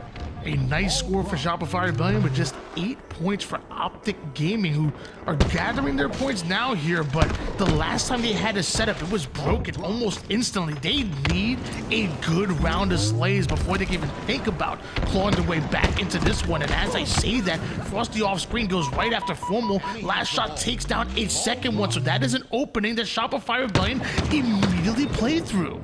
Yeah, I mean, OpTic Gaming just need to get their slays up. I know it sounds like a simple thing to do, but yeah, look at this. Look at the top left and top right of your screen. Very different numbers that we're seeing here. Of course, Cycle with 3, but 11 assists. Being a part of so many of these kills has really granted them the freedom to run around the map and hold these setups down. Another kill goes down onto Renegade, and now we're looking at about 15 points left until Shopify close out round number 1. In Cycle's defense, I think he has a very good problem right now. So he has only 3 kills, but there's nobody to kill. Everybody on OpTic is already dead. Because Frosty's dropping 17, Roll 2 has 16, Last Shot has 12. Like the kill disparity of this matchup is crazy, especially with how close this series has been right now. If anybody who just came in and watching this game, you're just like, oh, this is a blowout. Shopify Rebellion are literally about, should have swept them with the way they're looking here on Streets Oddball. Tony, you have to stop with the jokes, bro. I'm trying to lock in here, okay? I'm not even joking. I'm just stating facts, bro. Like, everybody's dead. I'm trying to lock in. It's really difficult to do when you're joking around. Goodness me. Formal. That's a couple of kills here. Royal 2 going to die as well. Here we go. It's a really good start by Formal here. Already 3 kills in this round number 2. He ends up getting taken out by Cycle, and it's been a storyline this game right here, right? This game number 4 has been the power weapon control out of Shopify Rebellion. OpTic Gaming started off with an early 14-0 run, and meanwhile Cycle with the Stalker gets involved, and just like that, 3 down, immediately go OpTic Gaming. Formal going to be the final player alive towards PD, and he's not long for this world. He's taken down. Shopify Rebellion scoring once again. Cycle with Camo's Tell with the Stalker. His Camo's gonna run out really shortly here, but he's at least holding down this lane, which is the most important thing, right? He gets this purple side lane. Now all the information is known. Players are pushing on the B side. And there's always a player that you gotta look out for that's going to be going to that offside lane, and he takes him out pretty quickly. Wow. There's no way. Perfect shots out of the Stalker. That crazy stick and repulses him back, says, get out of my face, says Cycle. And Cycle is alive. Dude, the Shopify Rebellion are going to be a dangerous team going into 2025. I know OpTic are playing with Tuss subbing in, but this man right here, he is 8-10 right now with 13 assists. The rest of the team is the one slaying out, and he's making plays like this. That is crazy. Welcome to 2025, Shopify Rebellion. Yeah, it's just beautiful, right? I said this a million times, but I'll repeat myself. I think, obviously, it's a Shopify Rebellion that put in the work. They've been in the off-season tournaments. They've gotten their reps in. It's going to be a very different thing when all these other teams catch up and get their reps in as well, especially the fact that we have a complete meta change on Tuesday. So a lot of things are going to change, but it's still fun to, you know, throw back the curtain and peek in a little bit and see what these teams are made of. And Shopify just looked dominant, and you know, the individual skill showcases for itself. World 2 and Frosty so far this game have almost been outslaying OpTic seemingly by himself. They are just keeping up, and the assists have been incredible out of both Last Shot and Cycle. But OpTic Gaming have the lead right now. They're the ones with the Subway side control, and it worked better for them on Subway side in the last round than the A side did for them. And again, it's one player trying to hold a lane here on B all by himself, and they're aware of it. They're aware they have the numbers advantage, and it's 3 dead again. Last player alive is Renegade. He's in the back of C all by himself, gets traded out. Now he's a staggered spawner, and Bound is the first spawner. So Rebellion will get a bit more time on the trail. Last map shots from World 2 to weaken up the offense of OpTic Gaming, responding to the callouts. You know I love that. It's 3 down, go OG. Renegade, the only player alive. He's going to start off 1 shot and be hunted down. Actually, Frosty He doesn't even need it. Last shot got him, and they still have ball. Shopify Rebellion may just take the lead. Yeah, they have ball, and they have an open rotation to purple. They just have to kill Formal here, and he's all by himself. There it is. There's the kill. So if they want to rotate purple, they can. But again, this is what makes these players so good. Look how quick Renegade is to cut that off to make sure that that's not a rotation point. Great job by Renegade in that play. Multiple do end up going down here for Shopify Rebellion, make it 3. So finally, OpTic Gaming able to take back that control. What do they need to do in order to steal this round away? Yeah, gotta get a couple of slays here. The slays still heavily in favor of Shopify Rebellion. If there's one way to get slays and break a setup, it's with this camo. But guess what? There's no more camo to be had. It's gone. Renegade gets a couple of trades, but goodness me, it's just constant slaying out of Shopify Rebellion. It's like Renegade towards his back C side. I don't think he's by himself. Actually has Bound with them over towards top Ivy. So you love to see this for OpTic Gaming, forcing the rest of Shopify Rebellion back towards purple, getting some good time here. OpTic Gaming 1 round of slays from maybe, just maybe, taking their first round. This is definitely a good start. Great damage, but again, Cycle ends up staying alive. They're gonna let them get this bit of time. They're gonna push up on the map here shortly. There it is. The second kill goes in, the play ball comes out, and now Shopify Rebellion deep inside a tram. 60 seconds in counting here for Shopify Rebellion. Psycho and SR are expecting to push over toward the top Ivy side. Psycho immediately fills in that gap, but it's not going to be just one member of OpTic. It's going to be multiple. Psycho recognizes the situation, tries to play as much of his shield as possible, but Formal and OpTic have already breached. 2 more members here for on the Commando side. Formal thought he was going to drop down, but some sneaky plays out of SR. Even that's not enough. OpTic Gaming should be grabbing hold of the ball. Yeah, I really like that play by Formal right there. He understands that his teammates are going to get trades on the Commando side. He sees the kill feed and that both players were traded out. So he just goes directly towards B-Rail, and that frees up a lot of the map. Now they got ball. But again, the pressure from Shopify Rebellion continues to mount. They continue to push off of their spawn, and OpTic can't find a footing. They can't get comfortable here. They're switching on board now with Tusk. Ooh. 3 down goes Shopify Rebellion. Is this the opportunity for OpTic Gaming to steal away this round? Finally, Formal with the camouflage. It's going to be tough for Shopify Rebellion to play around, but Frosty takes down Bound, and Formal, he's on the attack right here. The nades are going down, but doesn't want to play this silly. Otherwise, he could be giving the game right to Shopify Rebellion. There's the back smack. Yeah, I love that patience by Formal. Really, like a 200 IQ play. Understands there's players on Commando. What? They're not checking, but he gets stuck. That camo's gone now. And it's going to be Shopify Rebellion. I'm sorry, OpTic, they have to rotate this ball. No, they don't. They can stand right there and win the round. We are tied up, and now we go to round 3. Yeah, it felt like although he got stuck, which was a great stick on the camouflage player, like I guess the damage had already been done. OpTic Gaming close out that round. Shopify Rebellion, we're trying to close out the series. Okay, they get these, it's of course Shopify Rebellion, they get that A-side spawn. So, as you can see, OpTic have to work up the map, which is why this back A spawn is more powerful in a sense. Of course, when you swap rounds, you switch what side you push from or which side you spawn on each round. And right now, Shopify Rebellion trying to get the slays, but it's 2-2 situation. Frosty has to win this fight, and he does cleanly. Gets the fight and the stalker. 3 down go OpTic Gaming, and love the use of the repulse out of Frosty to try to avoid that damage. Almost gets the kill as well. Right now, that ball just sits in no man's land. World 2 takes a lot of damage, but Tusk finds herself in the middle of the map at the moment. Renegade takes down World 2, and Tusk somehow lives. Ah, good listening as well. Goes back, cleans up one, gets another one. This is just beautiful timing by Tusk. Beautiful situational awareness as well. Tosses the ball to get it towards his teammates. Looking for another player as well. Tony, we just got to talk about it. Like, it's just beautiful by Tusk. So much value being extracted out of that life right there. If he can continue to put up that type of damage and impact, we could definitely see a different type of series. Yeah, I know turning down an OpTic gig is near impossible, but I'm just want to let you know that a lot of teams are still looking for a shooter right now. You know, and people think roster mania is over, but there are plenty of teams that are looking for players. I'm just saying, when that phone rings, Are you playing? Are you coaching? Are you doing both? Whatever. Doing both.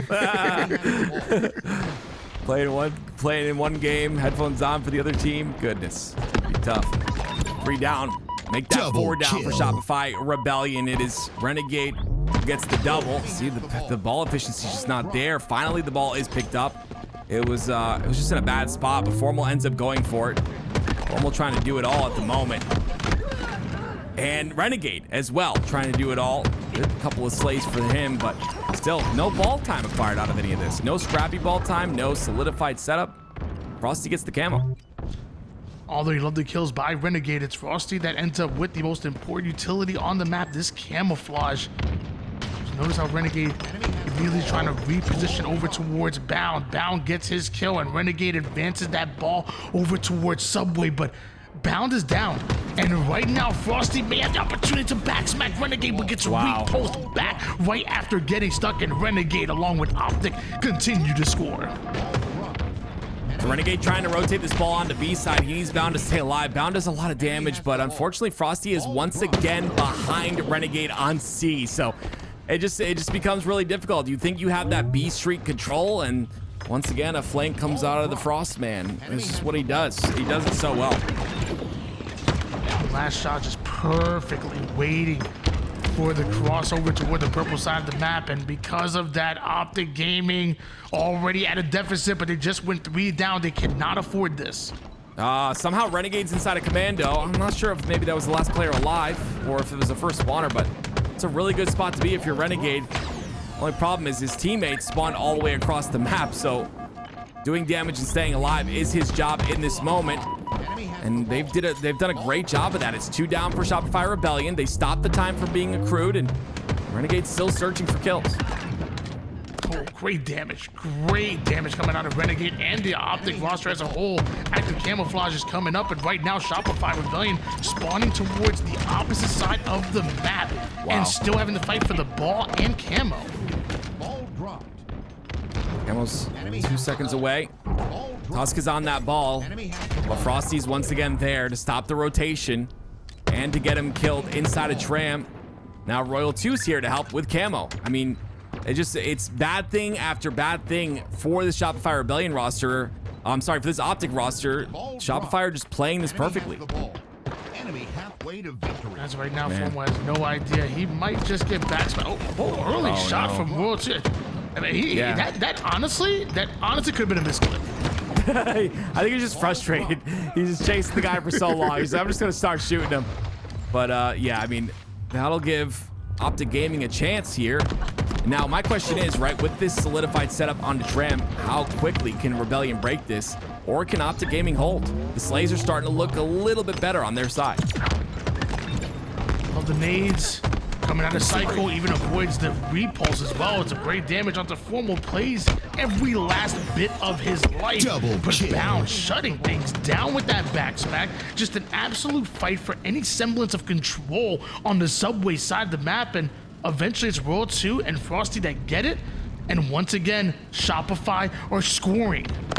That's what I'm saying. You see how quickly that was broken? I mean, even Bound got a backsmack, and still Shopify had control, and still Shopify are getting time. Like, they're just so good at breaking these setups, and maybe this is, obviously a scrim thing. Gonna talk about a little bit more positioning and what, not really necessarily roles, because there are no roles in Halo, but necessarily what people are trying to do off of the break when they spawn, first spawner's job, a whole bunch of stuff. Right now, it just looks a little bit messy, which is expected, right? They don't have their 4. They haven't really played yet, so Shopify are just very efficient at the moment. That they are, but even throughout all of this, still doable. I mean, you're scoring once again here. You're bringing it back with just about 30 points, and it is definitely not impossible for OpTic Gaming, but if you continue to go 3 down like that, it may just be Bound with the pivotal win to take the camouflage away from Shopify. Still ends up going down and burnt, but OpTic have that ball toward the Subway side, and Shopify are spawning out. Yeah, wait a minute. This is still doable at the moment.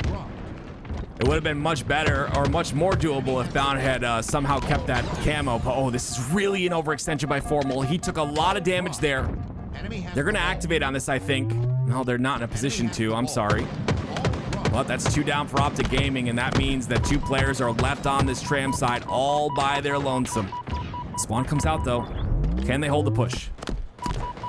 With that play ball from OpTic Gaming, you got to think time could also become a factor as well. Shopify Rebellion have 2 ways or 2 win conditions, so to speak, in order to take this game. So it definitely has to be respected, and so does Frosty's Bandit as he goes right after his former teammate in Renegade and right into the bottom subway side. No fear here for Frosty, trying to put down damage down to multiple players, but ends up going down here. So we switch to Renegade, and Raw Twist taking so much space. Does Renegade know?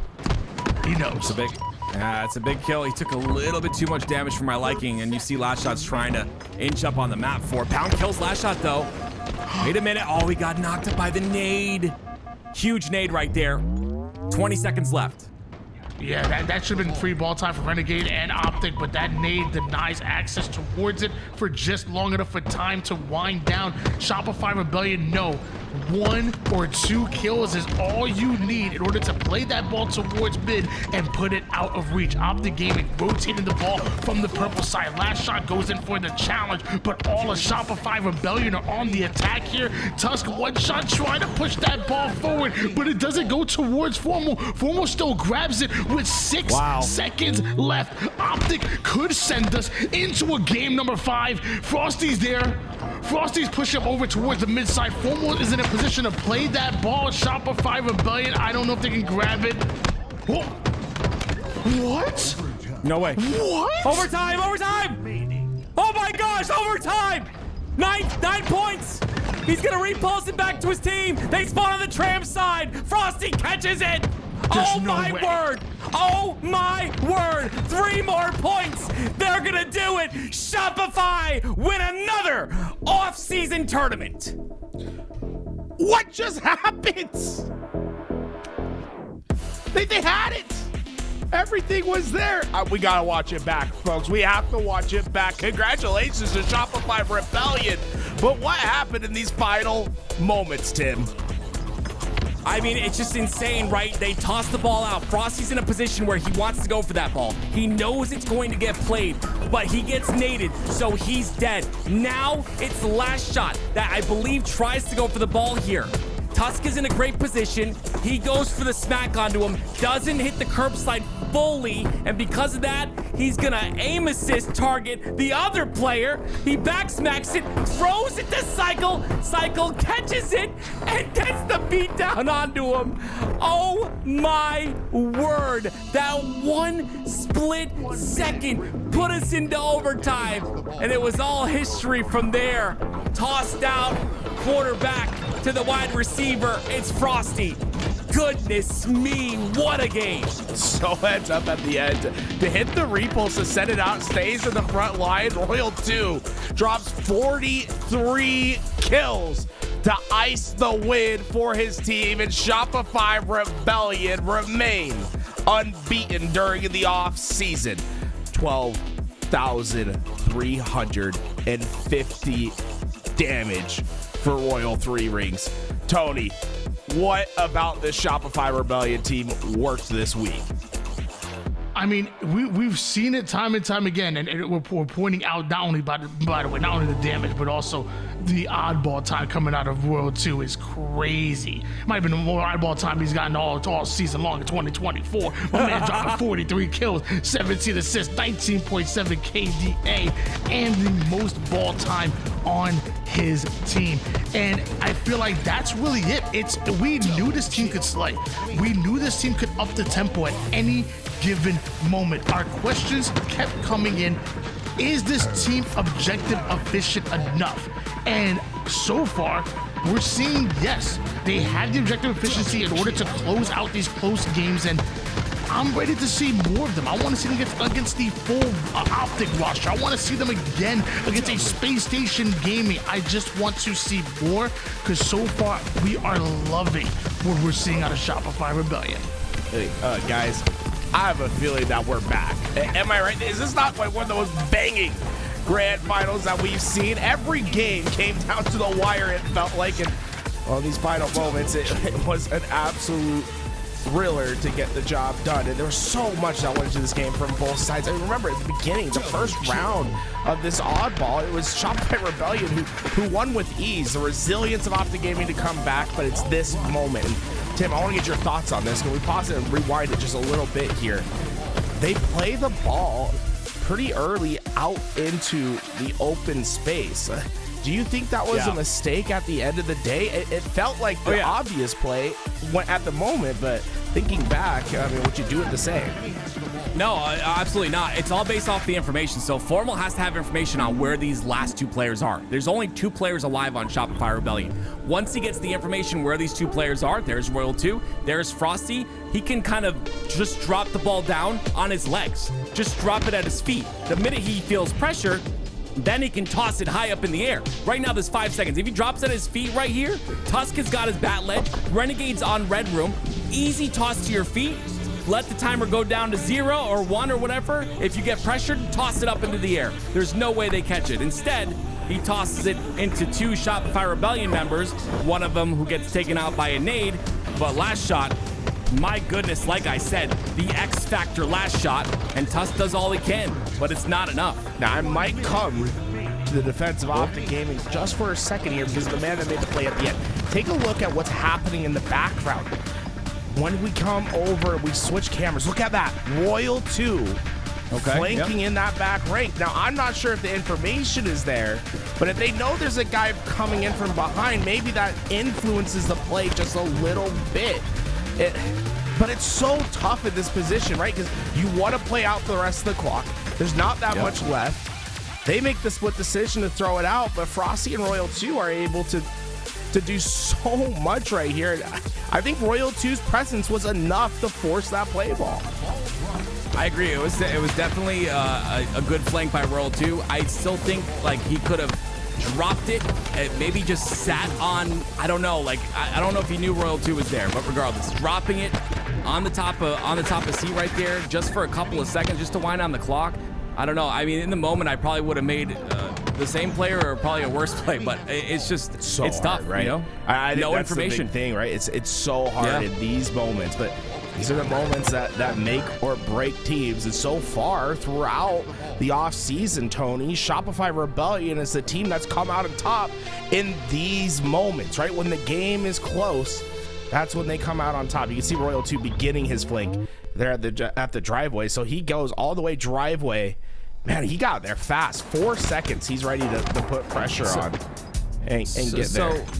So one thing about these top players is something that a lot of us don't do is they're essentially supposed to track players, right? So like if you see 2 alive and then you see just Frosty, you have to know like Royal 2's behind. So I think that's why Formal played the ball. He probably just didn't know where Royal 2 was exactly, and playing the ball was the safest play.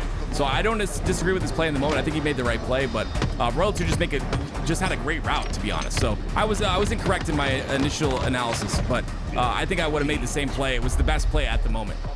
I mean, but we talk about the thin margins at the end. Shopify Rebellion somehow seems to constantly come out top in these thin margins, right? The Aquarius flag, it gets tied up. OpTic Gaming does that big rally. If Shopify Rebellion answers back, Streets Oddball, OpTic Gaming's making their rally.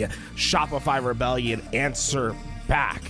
Tony, what do you think this means for Shopify Rebellion going into the season? Are they going in technically the favorite? Should they be the number 1 in the power rankings? Probably not, but I think as far as from an individual and a team standpoint, they should feel confident knowing that they can go up against anybody and know that they can win. And I feel like no matter what, even without the offseason tournaments, we probably would have had that confidence out of them. But at the end of the day, it's an off-season tournament. You know, it's definitely fun. It's definitely cool to get your get back and whatnot. You know, a player leaves you go right at him. It's great to win tournaments, but it's an off-season tournament, one in which OpTic aren't playing at a full roster. That's this year playing together for the first time. You know, by the time, if you look at the grand scheme of things, by the time scrims start to happen and you start to, you know, strengthen your strengths, you know, try to find out what your weaknesses are. By the time you go into that first LAN, I don't think anybody in their right mind is thinking about what happened in a random offseason tournament for players who are just playing together for the first time with zero film review. Like in the grand scheme of things, this might just be nothing, but from a fan perspective, dude, it's left us wanting more and just left us hungrier. I think there's a lot to love about what happened in today's tournament, and for the fans of Shopify Rebellion, they're excited. There's always the caveat, right? OpTic Gaming not playing as their full roster. Tusk came in and played today for OpTic Gaming. What impact do you think that made for the roster, Tim? So I am so impressed by Tusk, as like the fact that he was able to fill in and perform. We all know Tusk is a phenomenal player, but you know what I'm looking at? What Tony just said about how this is just an off-season tournament, he's 100% correct. Where are we basing most of the importance? On the lands.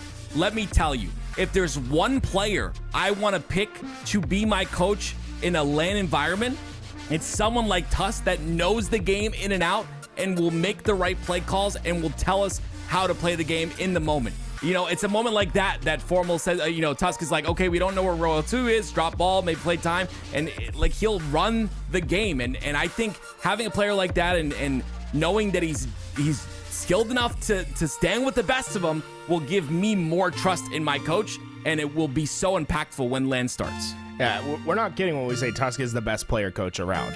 When we talk about if someone had to step in and fill those responsibilities, Tusk is a pro level player. I showed it off obviously here today, and he helped OpTic get to this grand finals. But nations, Eli, for this OpTic Gaming roster coming into the season. I mean, if they can put the pieces together, they're going to be insane for sure. I think that Legend is the key to this team, though. So when he's not here today, it's a little bit concerning to me because everybody keeps saying, oh man, this OpTic roster, they're not going to be objective efficient. Like, have you guys forgot Legend is on this roster, man? Legend had the most insane objective stats that we've seen while also outputting max damage on that SSG roster. So, I mean, once this full team is together and they get some reps under their belt, they're going to be insane. I have to imagine they'll take at least one LAN tournament this season. Yeah, it's I saw people like saying like, "Oh, who's gonna do the objective?" It's like, bro, you guys did not see Legend, bro? Like, yeah, Legend is on the team. Come on, literally man. the best objective player in the game. Looks like we're gonna have a false start here, so we'll get back into it. But that started off free agency. That this whole OpTic Gaming typhoon. What it says? Penguin said Hurricane Piper. Piper hit, and then we saw the changes. But it's so interesting to see where everyone else went, right? Especially like when we look at Space Station, Stellar and Eco, two players that, I mean, so many want to team with. And I think they had their pick. They went out of their way. They picked up Snakebite and Lucid to fill out their roster.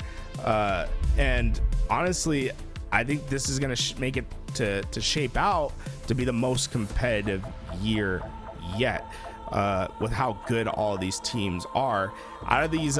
Out of these big three, Eli, who do you think is going to be like lifting the most trophies this year?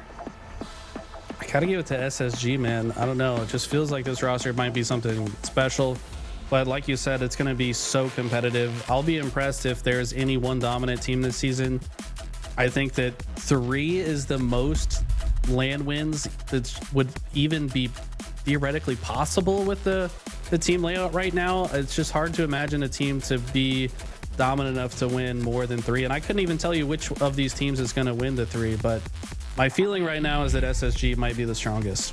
And SSG, I mean, looking handsome in the Valentine's Day fits for Space Station over there.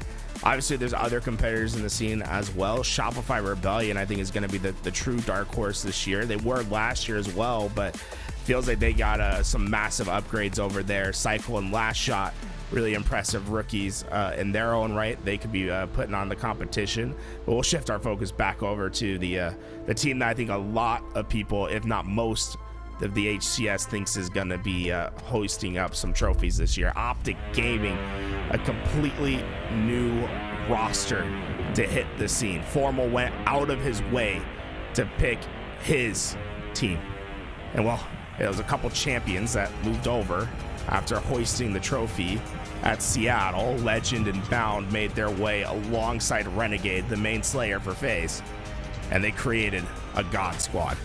This is the first time that we'll see Formal playing. Legend not going to be here today as he's still over in Europe, but when we talk about player coaches, they got the best one, and it's by a country mile. Tusk is a pro-level player that they happen to just sit in their back pocket. Yeah, I mean, Tusk, the reality is we've seen enough problems where players can't make it, so the coach got to be able to be good on the sticks. That's not going to be a problem for OpTic. In case one of these guys can't make it, Tusk got to be the best man they could ask for to fill that gap. But right off the rip, we see Formal already with a nice start here. Takes down 2. Not sure who got that camo, though. It's going to be curious to see how this team fares against not too bad of a team here. Boomer Doom, Rob the Turtle, I think an extremely underrated player. One of the most impressive players that doesn't consistently play because he has a big boy job. But I think Rob the Turtle might make it a little bit difficult for them here. Yeah, Rob's always there to be a thorn in the side of the pro teams. You know, he is more than capable of finding the big kills, playing the objective, getting wins in dirty fashion. So far, he's got his chance with the shock rifle, but not quite able to hit that head. It's going to be OpTic Gaming that are playing down low, ready to play with each other. But man, it's just been scrappy in this map so far. OpTic Gaming not quite able to keep Boomer Doom down, and Boomer Doom still leading in this hill. Leading in the hill, leading in slays as well. Looks like we're able to get a few slays off the spawn, though. Bound, seeing what he can do to get his team back into this. Always such good movement on this guy. Finds 2 and looking to chase down Morgan. Does take him down, but loses his teammate in the process, and Bound starting to wake up. Massive kills from Bound. He'll hit into the back of Hotel, ready for this push to come from Blue. Perfectly coordinated with his team to get that kill, and now likely to get this next hill, but also Camouflage moving into the hands of Formal, but not able to get away from the jaws of Rob. Okay. So Bound somehow already has 11 kills. It feels like the game just started. Like, what? I didn't even notice, bro. That's insane. Bound obviously, I'd say, has earned the moniker the fastest player in Halo. He is quick to those front lines, and well, there's 3 of them. Let's see what he can do. First damage on the Parabola, not quite able to get that kill. Just a bit too much this time around, but the rest of the team here to clean up the damage. It's Formal, not getting 2, but 3 for his team. The last in the driveway is Renegade with the kill. 4 down, boom. No, it's Doom as they hit the respawns. And look at this. Tusk positioning should make their next set of spawns more predictable. I don't think that Boom or Doom have any chance, but some great shots from Parabola. Does take down Bound. He's going to be no shields, though. Formal's going to clean him up easily. And look at this. Just great control of the map and the situation here for OpTic. Rotation here. Rob's going to see if he can find a sneaky way through, but Formal's ready for it. Ready for it, but Rob, quicker than his moniker would tell you, was able to close that space and get that kill, but it hasn't resulted in them being able to break in. They got that loose bomb, but Bound quick to try to find those kills. He'll get the damage, but things looking as if the tide could shift. Boomer Doom not only getting into this hill, but also getting multiple down. This is their chance to hold. Well played little situation there for Rob, doing damage with the grenades, trusting his teammate to finish the kill. So important against opponents of this caliber to maintain your life, utilize your teammates as a resource. And honestly, Boomer Doom have done a great job of that. They've got to hold off one more push here, and this will be the cap. Morgan with the beautiful double kill on Tusk and Renegade. That might just be enough to cap this. Bound the last chance to stop it. Not a triple kill, but a killing spree for Morgan. He's on fire right now. They somehow get away with the hill, and Morgan a big part of that. Able to tie this up at 1 apiece, and OpTic Gaming, they're stuck towards this nest. Morgan patiently waiting for the push to happen. Knows this camouflage is going to be important. Is laying down the hurt, but there's just too much to deal with. The camouflage picked up, and Morgan eventually will join the respawn team. This is a bit unfortunate. Boomer Doom looked well set up, but it turns into disaster as 3 go down. Yeah, it looked like I mean, they still tied it up. Got a little bit of points on the next hill as well, but it's Renegade with the camo making some plays here. After Morgan gets taken out of the picture, he also gets spawn killed as he falls again. Rob, last player alive for Boomer Doom for the moment. And that's going to be a lot of hill time for OpTic. Look at this too. Bounce positioning is going to make it difficult for Boom to go anywhere when they come off spawn. Now understanding that the next player probably rotated through glass and he's looking for the flank. All right, Bound, look at his stats, 21-7. He's triple positive. Jeez. No one else on his team has hit double digits, and well, he's gonna be able to earn himself a couple more. Able to find the first, that's one shot, chases for the second, but leaves it to be finished by Formal. 2-1 lead, and as this rotation happens, all 4 players for Boomer Doom are on this respawn. Renegade's gonna have his first crack at it, and oh wow, just couldn't get the reticle steady. Yeah, just needed to calmly land that last shot, but Rabla and Morgan worked together to take him down. Formal pushing on through. Looks like he's going to get the easy 3-shot beatdown onto Lido, but they've still got more work to do before they can get comfortably back into this hill. Just toss that. Has this backside control. Camouflage, well, that over to Boomer Doom.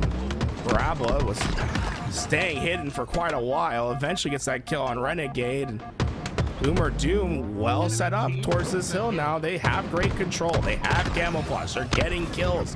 Things looking better and better for them. Wow, how does Formal get away with that? Turns 2? They were looking, it was looking good. And then Formal came in. Hurricane Piper strikes once again. And with Shock Rifle in his hands, look at the spawn so far away to journey to Mordor just to challenge this hill. And unfortunately, you have the Great Wizard Formal standing in your way. They're finally able to get past him, but they got to be fast into their next attack. 3 go down for OpTic Gaming. And Renegade, the last alive cow, gets away with the kill, but doesn't stop Boomer Doom from getting in. Yeah, I mean, this is ultimately totally fine result for Boomer Doom. Nice shot there. Make it 2 for Rob. Can he make it 3 onto Tuss? Like we said, this guy is typically a thorn in the side of anyone he comes across in that open bracket. But he does finally get taken down. I mean, OpTic honestly having to work for this. I think maybe you need to start working together just a little bit better. The teamwork is going to be what they need to guarantee this victory. Tuss able to finish that last player. Renegade and Bound both just sprint into the middle of the map. They're getting into the front lines and they're getting kill after kill. Third hill capture on its way. Bound able to get more damage. Parabola last alive for Boomer Doom, and OpTic Gaming not only win the last hill, they win the rotation as well. Yeah, they're perfect positioning. Formal's got the new camo as well. The walls are definitely closing in on Boom or Doom with 2 dead and enemies currently in the hill. I mean, this has got to be perfect gameplay against some of the best to ever do it. Seems like only a matter of time before game 1 is over here. Formal just laying down max damage. He dropped down to a lift for a second and said, oh, I saw you spawn there, Parabola. Not getting away. Callouts come through, and Boomer Doom just struggling to have 4 players on the map at the same time. Just a dominant display as OpTic Gaming is a factor on every phase of the map.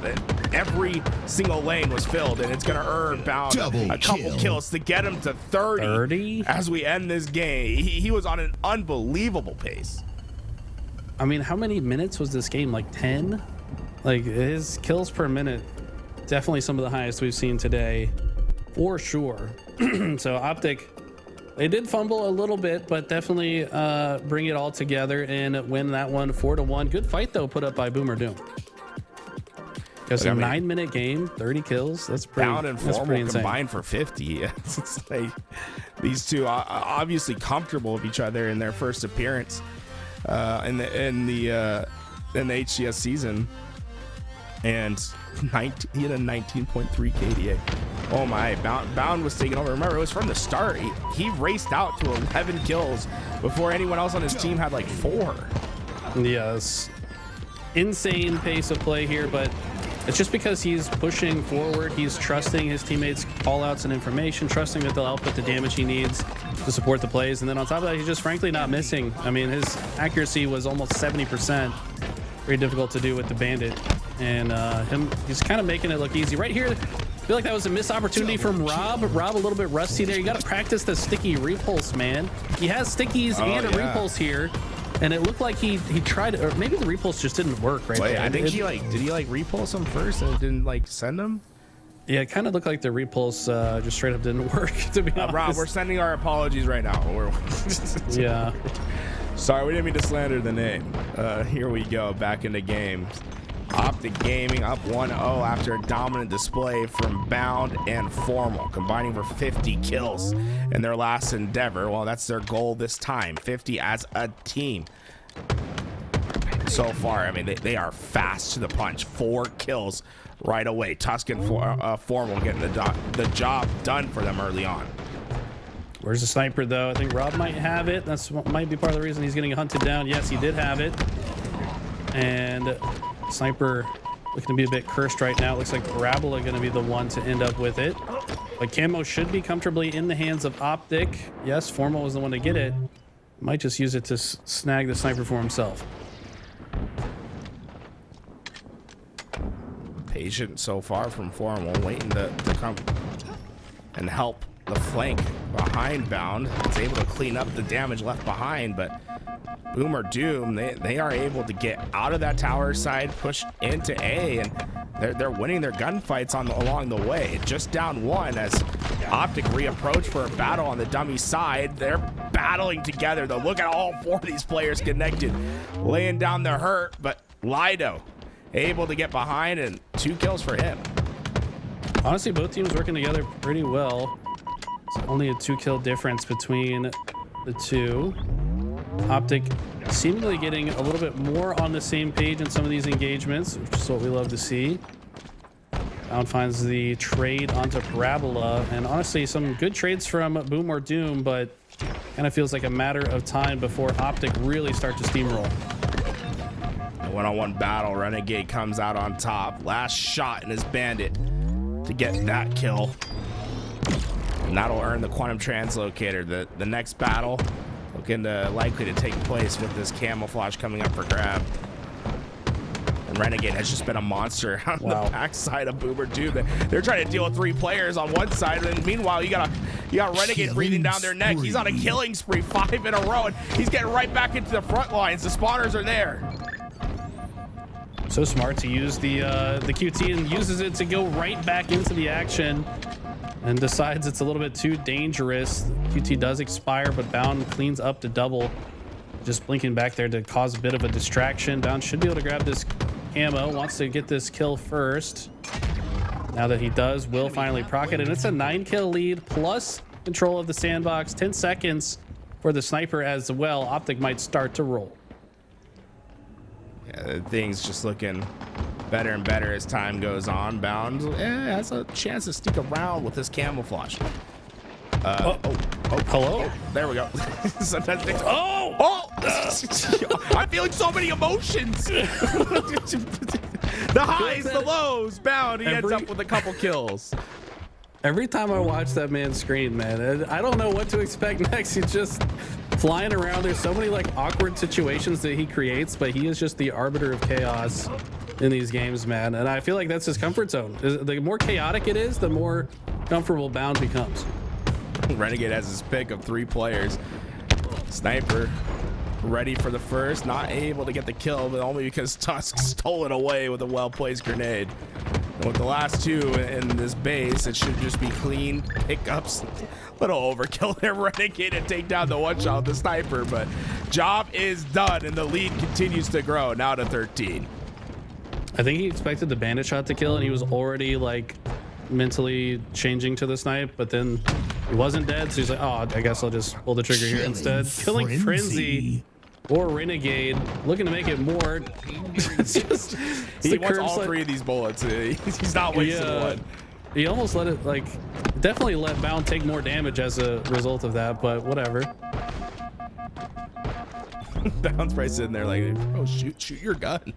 Please, shoot your gun, man. Rob able to take over the sniper. He's 100% efficiency on hitting the hitting that shot, but not quite able to finish Bound.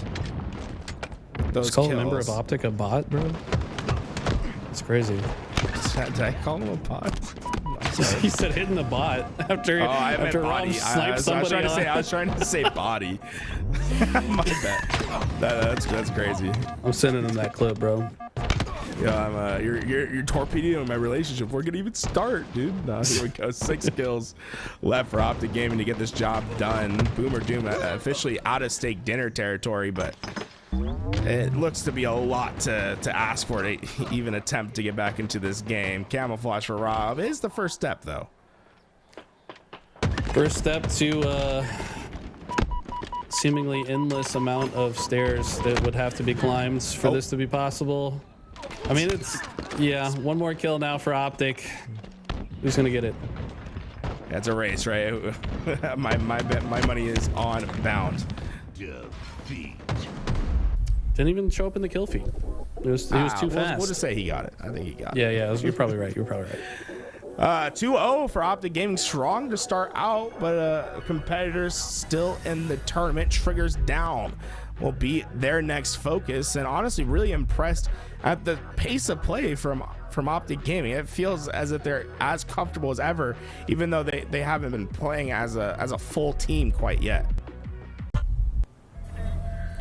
Here we go. OpTic Gaming have their next challenger. Triggers down, led by Ryadu, rejoining with an old teammate, King Nick, and some young guns to pad them out with Ezo and Descendant. This team, they have firepower, but they're going up against a wall that was built brick by brick. Formal joined with Bound and Renegade alongside their coach Tusk, filling in for Legend this time around. But this OpTic Gaming roster is scary, and it's for a reason. Triggers Down's gonna have their hands full, but if they can get past this task, it could be a great sign for what's to come in the future. I mean, if I'm not mistaken, Triggers Down defeated a different version of this roster previously. I think maybe even just last week, but then lost to them in the lower bracket afterwards. But they've definitely shown that they have what it takes to take down some Titans. I mean, you don't think of these guys as a top 3 team, but don't be surprised if they start taking some faces, as we see Descendant peel off the face of Bound. That was a sick shot.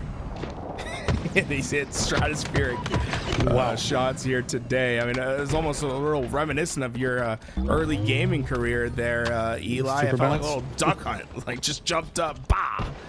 Damn, you called me that old? I thought you were gonna make a Super Bounce reference to Halo 2, but never mind, bro. You got Sorry. it.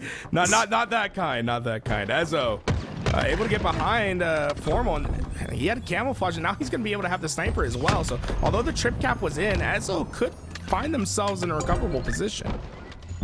Yeah, Ezo first caught my eye season 1 with the sniper rifle. See if he can do it against some of the best in the world.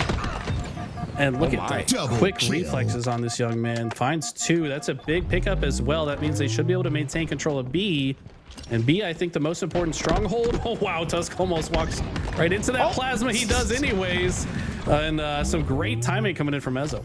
It was all planned from the start. He missed it on purpose, knowing that the backsplash would get him. And so far, Ezo has been on a tear.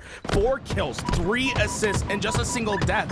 He has been putting OpTic Gaming on notice. It was a trip cap that OpTic Gaming had, and it was when Ezo started getting his kills that the game started to change. Really slowed OpTic Gaming start, but they are a Goliath. One simple pushback isn't going to be enough to keep them down. And Bound's going to show why. A double kill here is going to be enough for 3 to reach the respawn, and B to switch hands. OpTic Gaming back in control. Bound activates the QT as well. It puts it right inside the B stronghold so that if someone does start to cap it, he could feasibly just contest it with the blink of an eye, the pull of a trigger. And he's going to help his team win this fight for the camo. And his team should continue to score A and B, or sorry, B and C. They're going to now flip A, let the opposition spawn at C, and probably look to spawn trap here. It's a temporary trip cap, although Ezo's going to be quick to get C. Formal very patient with his camo so far. waiting for his opportunity, and here it comes. Ezo goes down to one shot. Formal gets two, and well, he'll reveal the third for Tuss to clean on up. OpTic Gaming are starting to go full steam ahead. They're finding kill after kill, and it's a struggle for Triggers Down just to break out of this setup that OpTic has. I think Ryan was able to escape with the sniper rifle. Like he got a slay. Yes, he does. He was able to sneak through the vents. And nice shot. That's a triple. Or Ryan. Triple kill. Oh, can you imagine if he hits that for the over? Respect him for going for it, but Formal says not today, Ryan. These two have a bit of a history talking trash to each other too. Yeah, I mean, I think the Formal started some beef. After, man, it was on stage, right? It was like during an interview. He called Formal. I mean, he called a Red. My God, I'll get the name right. Ryan now. Sorry, so many names in this lobby. I'm trying to search for the right one, but so far, I mean, the beef always makes it when these two play so entertaining, and I feel like Ryan steps up his game whenever they play now. Yeah, I think so too. Ryan definitely has different gears to him. When he's playing against Sparty, if he's playing against Formal, you kind of feel like he steps it up, as he does currently lead his team in slays right now. Couple kills going down. Tusk will try to cut off the angle of those that are gonna try to finish. Formal gets a triple. Overkill for Formal, looking for the tacular. Nothing to arise yet, but this man is unstoppable at the moment. Everybody questioned, or not everybody, people that have been paying attention did not question if this guy would be able to come right back into it. And there he is, showing he can be playing Marvel for the last 3 months straight and still come back and get an overkill first time on the screen. Renegade, he goes down, but he puts Enzo back into the drink on his way. 200 points eclipse for OpTic Gaming. Triggers Down, needing a hell of a run to get back into this, and with Formal taking on a cloak of invisibility, things just seem to become a tough spot. 3 down for OpTic. Formal trying to do his best to provide some value. Okay. I mean, the camo control has been perfect so far from OpTic. It's been a big part of the reason they've had this lead. They're able to control so many items on the sandbags. Re-chals onto Ezo, but misses a shot or two there. Ezo's going to take him down. Might be a very confident re-challenge there as well. Yeah, Ezo is not a guy you want to re-challenge. This guy is on point and does not miss very many shots. The Senate sees a player looking away. He says, I don't need to shoot the noob combo. Let me just go for the beatdown. And suddenly, where has he gone? He got bamboozled, man. He never dropped from the tower. Houdini. Oh, no. Bound broke his ankles. Like you said, wherever you see Bound, chaos ensues. Somehow, something so routine as a simple noob combo shot turns into a bit of a clown show. You know, just where did he go? And the chaos is starting to work in OpTic Gaming's favor. 230 points, just 20 ticks away from taking game one in a very dominant fashion. Formal finds 2 there, and got the sniper with a lot of ammo as well. This game might just be over before Triggers Down have a chance to contest. They're going to be forced to rush into B or C. Formal rotating to a great position to stop it, and just like that, that's going to be GG's. Oh, King Nick's gonna make it a little bit more interesting. Formal says, here, let me put you down real quick so we can end game one. He's gonna be leading the lobby for slays. Impressive stuff. Shout out to King Nick. He said, hey, let me let you get one more clip for the stream real fast. Jump into this hill. And OpTic Gaming, I mean, it was like a flurry of blows whenever they got into those scoring positions. And, you know, I felt like we saw a little bit of Triggers Down having their moments, right? With Ezo and Ryan Noob having those big explosive kills. But OpTic Gaming were so dominant in that game. What was their key to success? I mean, they were flowing around the map very well together. It seems like Formal was really heating up. I think there is just something about the trash talk, man. The trash talk brings the best out of players. I think Formal going against Ryan, he's like, nah, I don't want to lose to this guy. Ryan probably thinking the same thing, but Bound has just been that dude today as well. We're starting to see OpTic come into their form here. see all these multi-kills that'll happen. Eventually, we're going to get over to the formal overkill. It's great to have Formal back. This is his first overkill of 2025 on tournament play, or at least on LBT. I don't know what the other games it looked like for them, but it's just a fantastic start to having OpTic Gaming back, or at least Formal back for now. I cannot wait until we see the full roster play. It's unfortunate Legend isn't able to play here today. Here we go. Boom. I thought he was going to get the kill attack. When he QT'd back and like you see the spawns coming, I was almost felt like it was guaranteed. Eli. Yeah, I mean, he was right about a player spawning mud, and I think maybe his timing was just slightly off. Thought that maybe that player had already spawned mud and then moved up to nest. That's why he was pre-nading it on his way up, but he'll get his timing back down. It's been a while since he's been in these games. It's only a matter of time before his timing is perfect once again. I thought he was going to get another overkill right there. Not going to lie. It was starting to shape up, but Formal back in. Does stay alive, man. A little chaotic situation there. Taking lots of damage, but able to live. A little bit of intel coming in from Clutch Academy. Says Descendant is very sick right now, and we don't mean in the way that he's very good at the game. I mean, both could be true, but I guess he's a bit under the weather. So hopefully he starts feeling a bit better. Maybe that's why we're not seeing quite the same level of confidence out of him that we're used to seeing. Look at this patience. Discipline to stay there, huh? Yeah, I mean, I think that these top players, they know when it's time to move with camo and when it's not. I think that was like the no mix-up.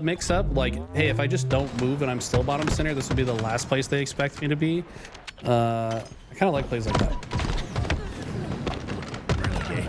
Just somehow in a tough situation, down multiple shots, able to get the kill with that stalker rifle, but so far Triggers down, has been putting back a fight, but OpTic Gaming, it feels inevitable the way that they surge forward and get kills on the map. Leading by 5, this next camouflage probably gonna be the target for Triggers down. Double kill. Trying to get back into this game, but I don't know if there's much they can do with how Renegade is flying and finding these kills. I mean, they're covering each other really well here. You can see the formation. They've got the wide part of the lane covered, the inside, the center. We've got, looks like finally a couple go down. Tusk's gonna see if he can reposition. Camo's up, so it's not a good time for OpTic to go down. And this should be an easy camo grab for Triggers down. Descendant will escape with it. But can he get much value? I expect OpTic to maybe turtle now that they know the opposition has camo. Well, Descendant's gonna go right down the middle. Very reminiscent of what we saw from Formal. Standing still in the same exact spot as well, but it's gonna be the first kill this time for Triggers down. The deficit is at 5. Let's see where it stands after this camouflage runs out. You see how OpTic instantly changed their game plan once they knew the other team had camo? They all started to turtle a bit. They eventually get a little impatient and push out, or they're just forced out by Triggers down pushing through the back of Subway, but still do maintain the lead throughout despite Triggers down having that camo. Throughout all that chaos, it's a +2 kill advantage that moves over to Triggers down, but they're not quite done putting down the pressure. Oh, Tusk able to spawn and get the help just in time. Triggers down are gonna go all down. Wow. Somehow in positions that look like they could have started coming back, OpTic find a way to get 4 dead, and then they're just gonna keep them pinned on the A side of the map. Renegade with the stalker is one of the scariest things in the game, but they do take him down. Descendant says I can do something with this as well, but he's gonna get naded out. And Ryan gonna see if he can win this 1v1 against Bounds. Bound gonna make it difficult though. Ryan not giving anyone the challenge, decides he wants his shields back. Formal is in back ranks, trying desperately to stay alive, but he buys enough time for the help to arrive. They're stuck in PD. It was a trap all along. Formal laid it and waited. Kill. The rest of the team collapses in. Triggers down suddenly on a respawn cycle as Tusk continues his trend forward. He finds another, make it, oh, King Nick shuts it down. But so far, OpTic Gaming turn on the afterburners. Still only a 5-kill lead though. I think Triggers down have honestly weathered the storm pretty well. Ryan was able to pick up the camo somehow during the commotion, but not able to get anything out of it. That's a feels bad moment for Ryan. I think had he gotten a bit more value out of that camo, we might see a nearly tied game at this point. But the lead that was 6 moments ago is shut to 3. Triggers down, working on their opportunity, but every time it feels like they get it in that distance, right when they're about to come back. It's OpTic Gaming that get a couple massive kills. Tusk has been on fire this game so far. Like the decision to disengage there as well.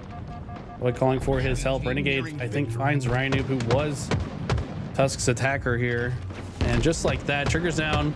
2 members alive. They're about to be staggered as well. Love the timing of this push from OpTic. This is going to force the 2 other spawning players of Triggers Down to spawn across the map without help.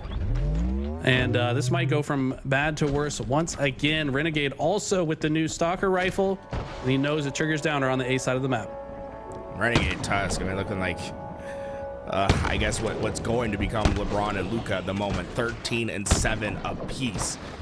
These guys are just putting the pedal to the metal as they find kill after kill. And honestly, they're both constantly on the front lines. Renegade's getting kills over at the PD. Tusk is finding a double kill at Driveway. Nothing can stop these 2. I mean, they're just controlling the entire map. Triggers Down has nowhere to go. They don't have any weapons to use to get out of the traps.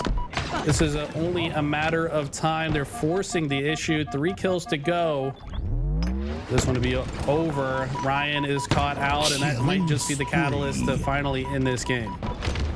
There's 2 to go, and with Camouflage in for Bound, it feels as if all the ways to come back have disappeared, and Renegade will find a couple of his own. Him and Tusk end with 16 and 18 apiece. They were clearly controlling the game. So impressed. OpTic have woken up. They're here to play. Formal is back in the mix, and they're looking better than ever. 250 to 90. Like we said, Triggers Down, I believe, if I'm not mistaken, defeated the last iteration of GBX, now OpTic Gaming, last week's, but this time struggling a bit more.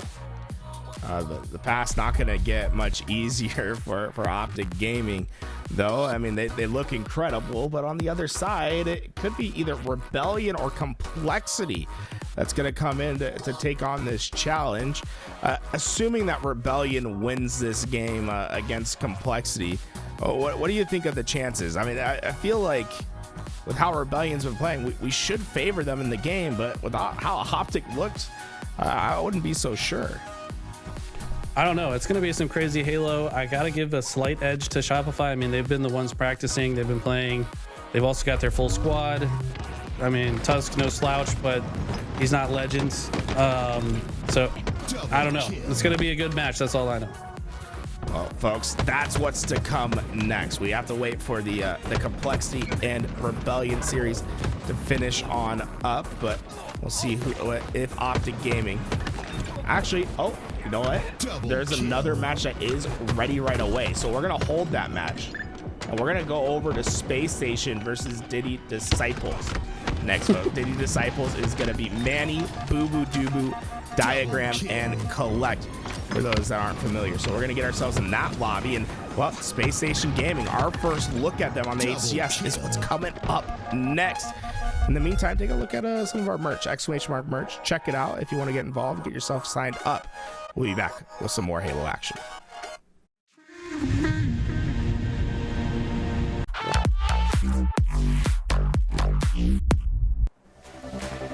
Here we go. OpTic Gaming will be taking on Shopify Rebellion, a statement that will be said all year long. These 2 teams on a collision course for the chance to be the best in Halo. So far during the offseason, Shopify Rebellion has had the big advantage, besting 3/4 of this OpTic team week in, week out. But this time things are a little bit different. Instead, Formal will be playing, something we haven't seen yet, and it could make a whole different vibe to this roster. And we'll see if Shopify Rebellion can handle it, Eli. Yeah, it's going to be really interesting. I don't think Formal's quite gotten the reps to be fully locked in, but I mean, it doesn't take much for this guy to get locked in, let's be honest. Typically one of the best to ever do it. Renegade starting off strong with the snipe here. He wins that snipe and the first kill, but his reinforcements went down underneath. That's overshield early for Shopify Rebellion, and it's Cycle entering into the front lines. Extra shields, and he'll slow his pace down for now. A couple players ready and waiting for him as he tries to get lost in the back base. Oh my god, able to engage and disengage simultaneously from Cycle is a big part of the reason why this guy led the charts for kills and assists divided by deaths last year. His KAD is insane. I mean, his stats overall completely insane. You're starting to see a glimpse of why. Even when you go further into those numbers, it's the damage dealt, damage taken. He's 1 and 3 respectively in those ranks as well. He is truly like this prototype player that just engages in battles and stays alive, and it's a welcoming sight to see a new player coming into the scene like Cycle and how he's been able to take over year in, year out, and to see his journey and where he is now is just such an awesome achievement for him. They only now killed him, by the way. He was in their base this entire time, just making them fear leaving their own base. I mean, you don't want to move forward if you know you're going to get shot in the back. So Cycle's presence just applying that much extra pressure to OpTic. Should have been able to buy his team a little bit more time, but it looks like they're still struggling a bit to get out of their base. Cycle got lost in the back. Frank used one shot. Renegade eventually gets that kill, but Cycle almost earned himself another kill on top of that. Flag is out in the mid map. Renegade doing his best to prevent reinforcements from getting there to the return, and they will get the kills in the middle. Frosty and Cycle are on the perimeter. Is this flag going to get returned? Both players starting to go down deep, and it does get returned. Man, I felt like OpTic had a chance there. I mean, Bound last player alive. He doesn't want to just dive on it and die, give up overshield and his position. For him to stay alive, he at least is still part of this next engagement, and he's gotten value out of it. He just gets a kill onto last shot. So even though it looked like a potential missed opportunity, these guys know each other very well. He knows that if he drops there, he is dead 100% of the time. He knows someone's in this back elbow. Eventually finds Frosty, gets the kill, clears the base, and I don't think he's quite done yet. Last shot, the next target. 3 going down for Shopify Rebellion. Like this aggressive movement from Formal, but Frosty catches him off guard, gets first shot in that engagement, and without hesitating pushes straight on through. New snipers coming up. This is an important part of the game. If Frosty can stay alive in the base of OpTic, could maybe make life difficult for them here. Spiral position seems so hard to clean it up. Oh, check the wrong angle. The sniper was to his left. Formal's able to put in that body shot, and that will be enough for the team to finish off Frosty in the base. But not out of pressure yet. Last shot. Last shot got sent sky high with the sticky on his foot, and Hands delivers. The sniper back to Renegade. He goes back into the skies once again. One more repulse to work with. Renegade, you gonna go high one more time for us? Oh, Renegade turning last shot into a literal firework. I mean, I hear Katy Perry in my head just imagining that play again. That was insane. Renegade trying to take the high ground here to see if he can apply some extra damage, but he goes down. A little cheeky clamber cancel there to get some info, but not enough to live. Royal 2 has his chance to get into these back ranks again, and so far, man, it feels as if every time we move to someone's POV, they're in the flank, they're in the back base. It seems so easy to get behind.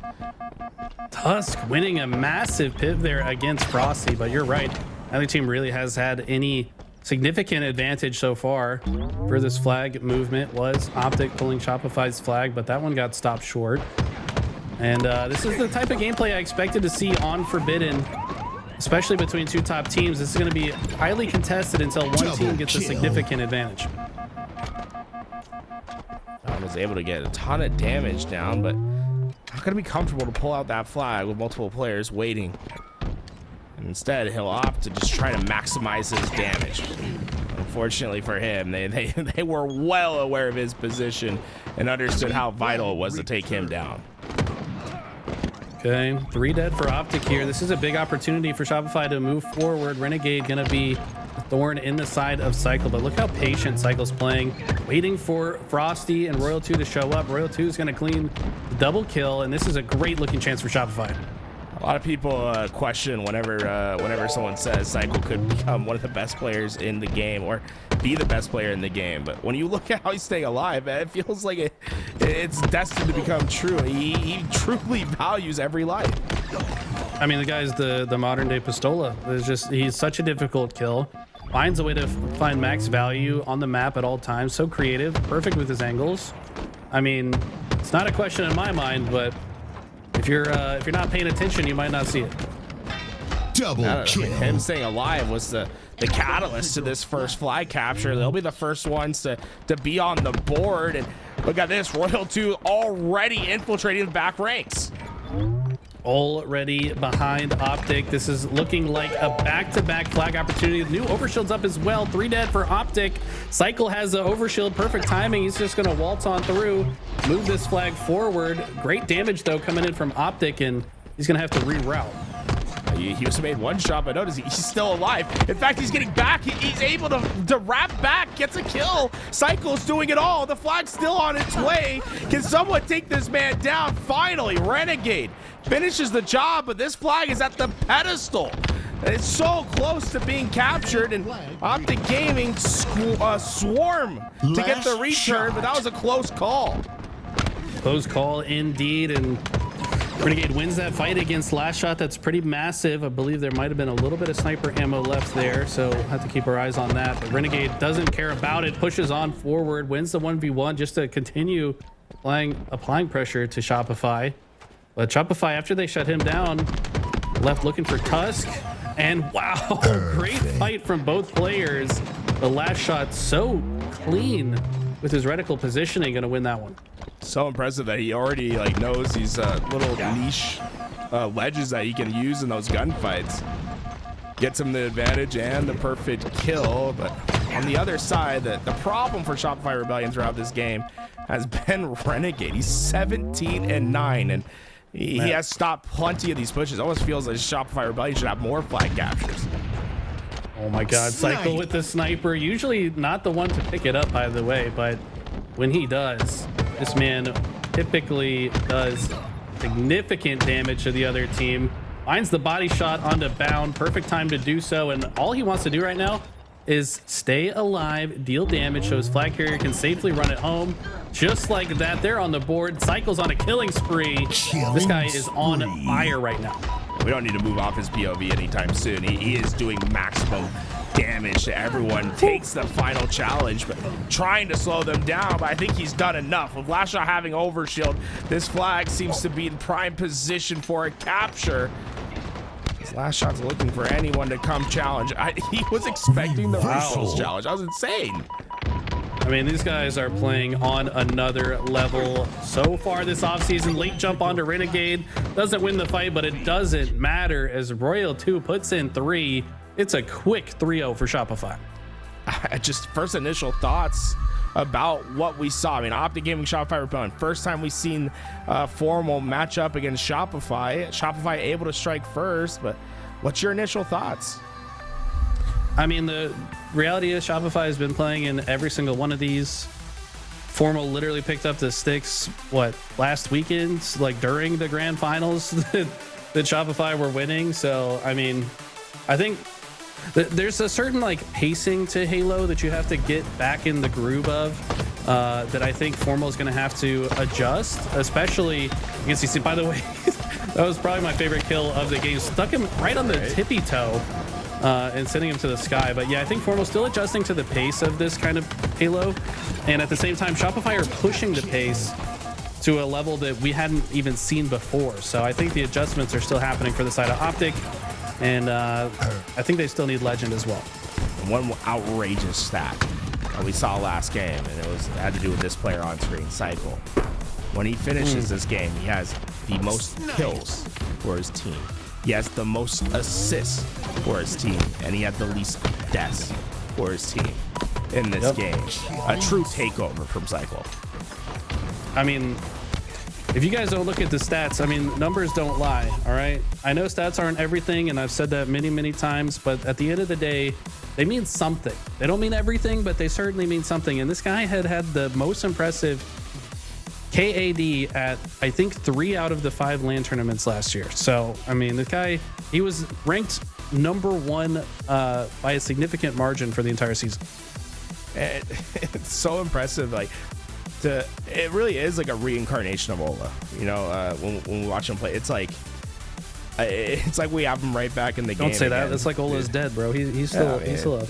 You can't be reincarnated if he ain't dead yet. Come on, chill. But chill. it is the next iteration of Ola, I should say. The cycle is unbelievable, and I feel like this year is going to be a true breakout year for him, especially like with how this roster is built. This is like the most exciting roster that Shopify Rebellion's had, with just the potential, the upside that these guys could have. Absolutely. I mean, they took the 2 brightest stars rising and paired them with Frosty and Royal 2, who both seem to be in renewed spirits. I don't know. There's something a little bit different about their energy as well. I feel like they're playing more, they're more motivated, and that's a scary sight for the rest of the competition. Cycle already in chaos. A couple players to deal with. Unfortunately, not going to be able to take one with him, but OpTic Gaming strikes fast, and almost the response that you would expect to see from OpTic Gaming. They're not one to take a 3-0 lying down.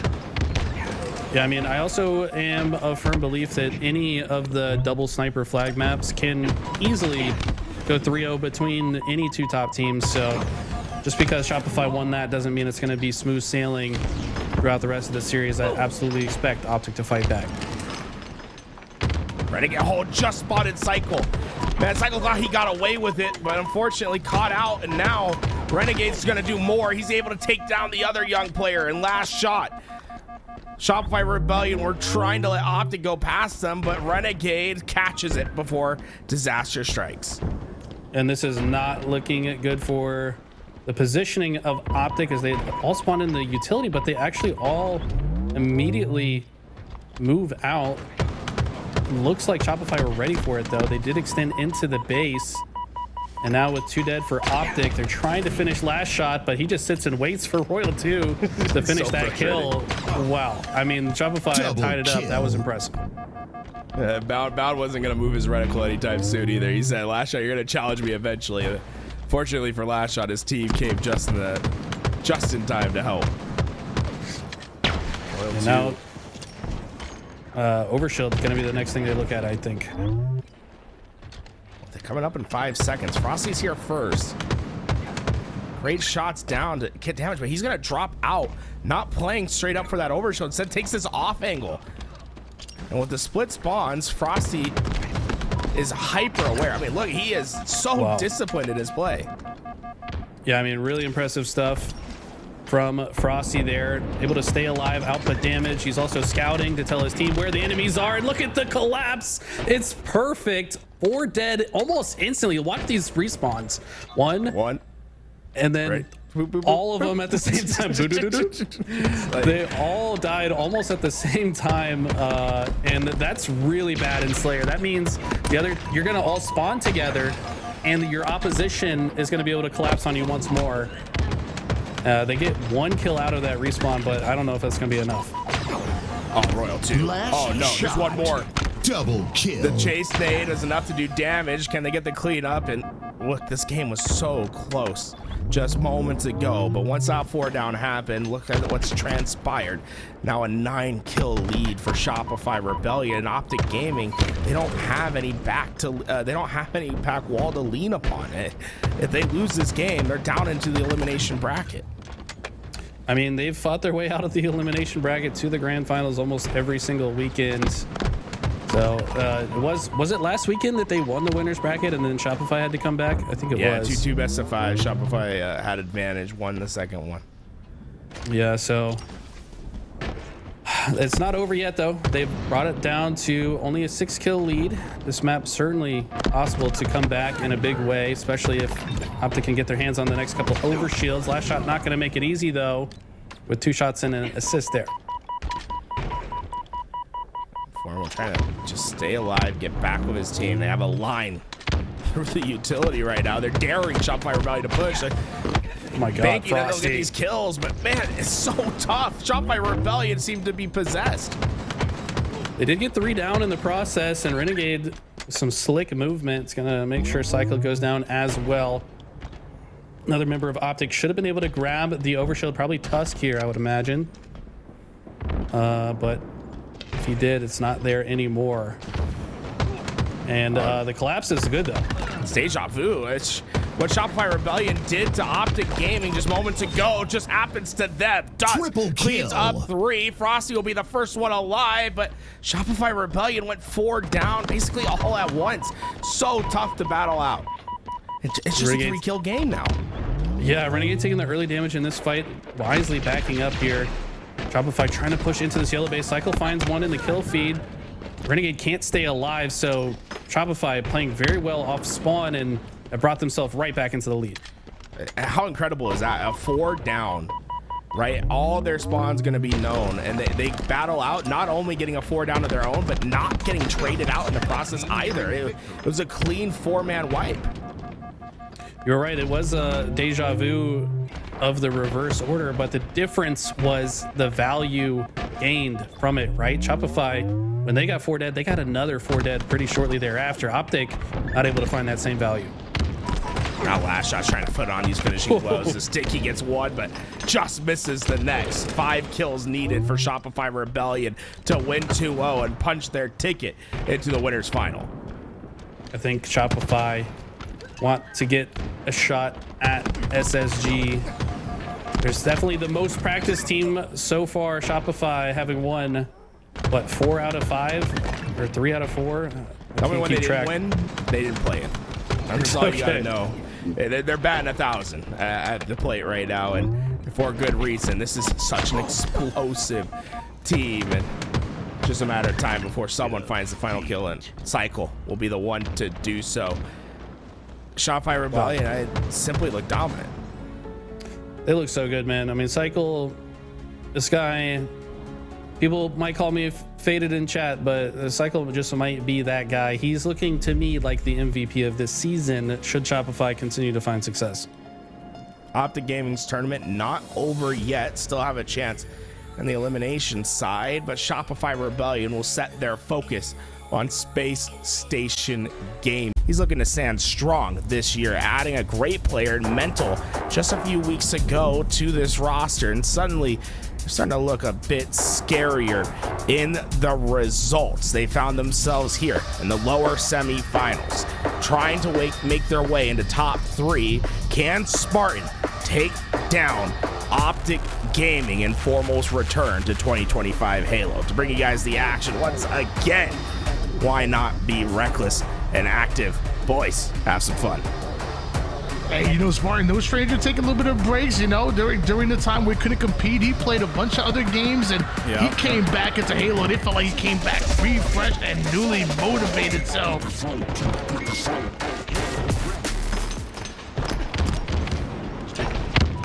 Coach, I'm really interested in this complexity roster. I think this is, we talked about the contrast between rosters that are just built, right? And there's those rosters that have that honeymoon stage type appearance. When they get into a tournament, they just automatically click.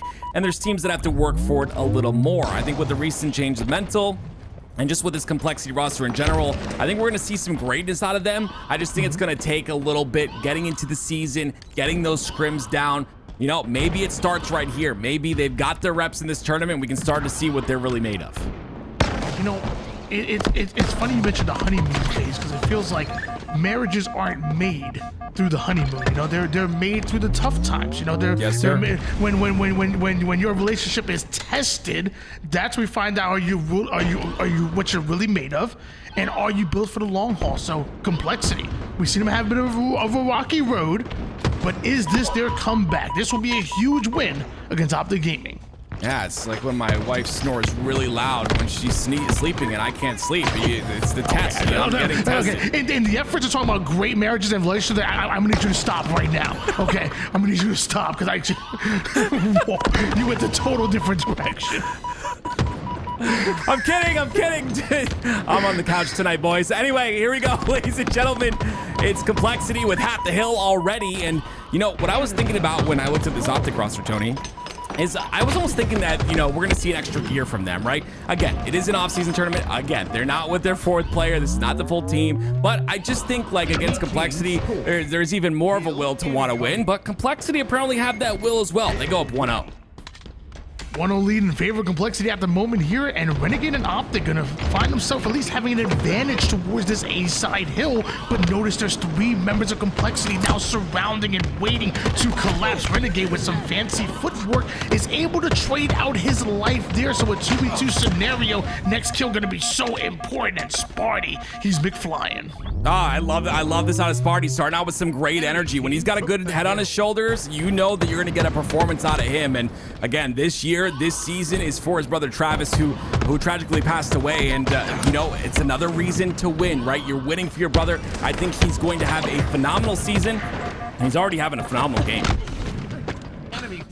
Mental making sure that he bids farewell to the Jiggle Peak, you know, the proper way. Like, yes, he's like, sir. You know what? I'm gonna spend this whole game chill. He's like, he doesn't even strafe. He's just Jiggle Peaking the air.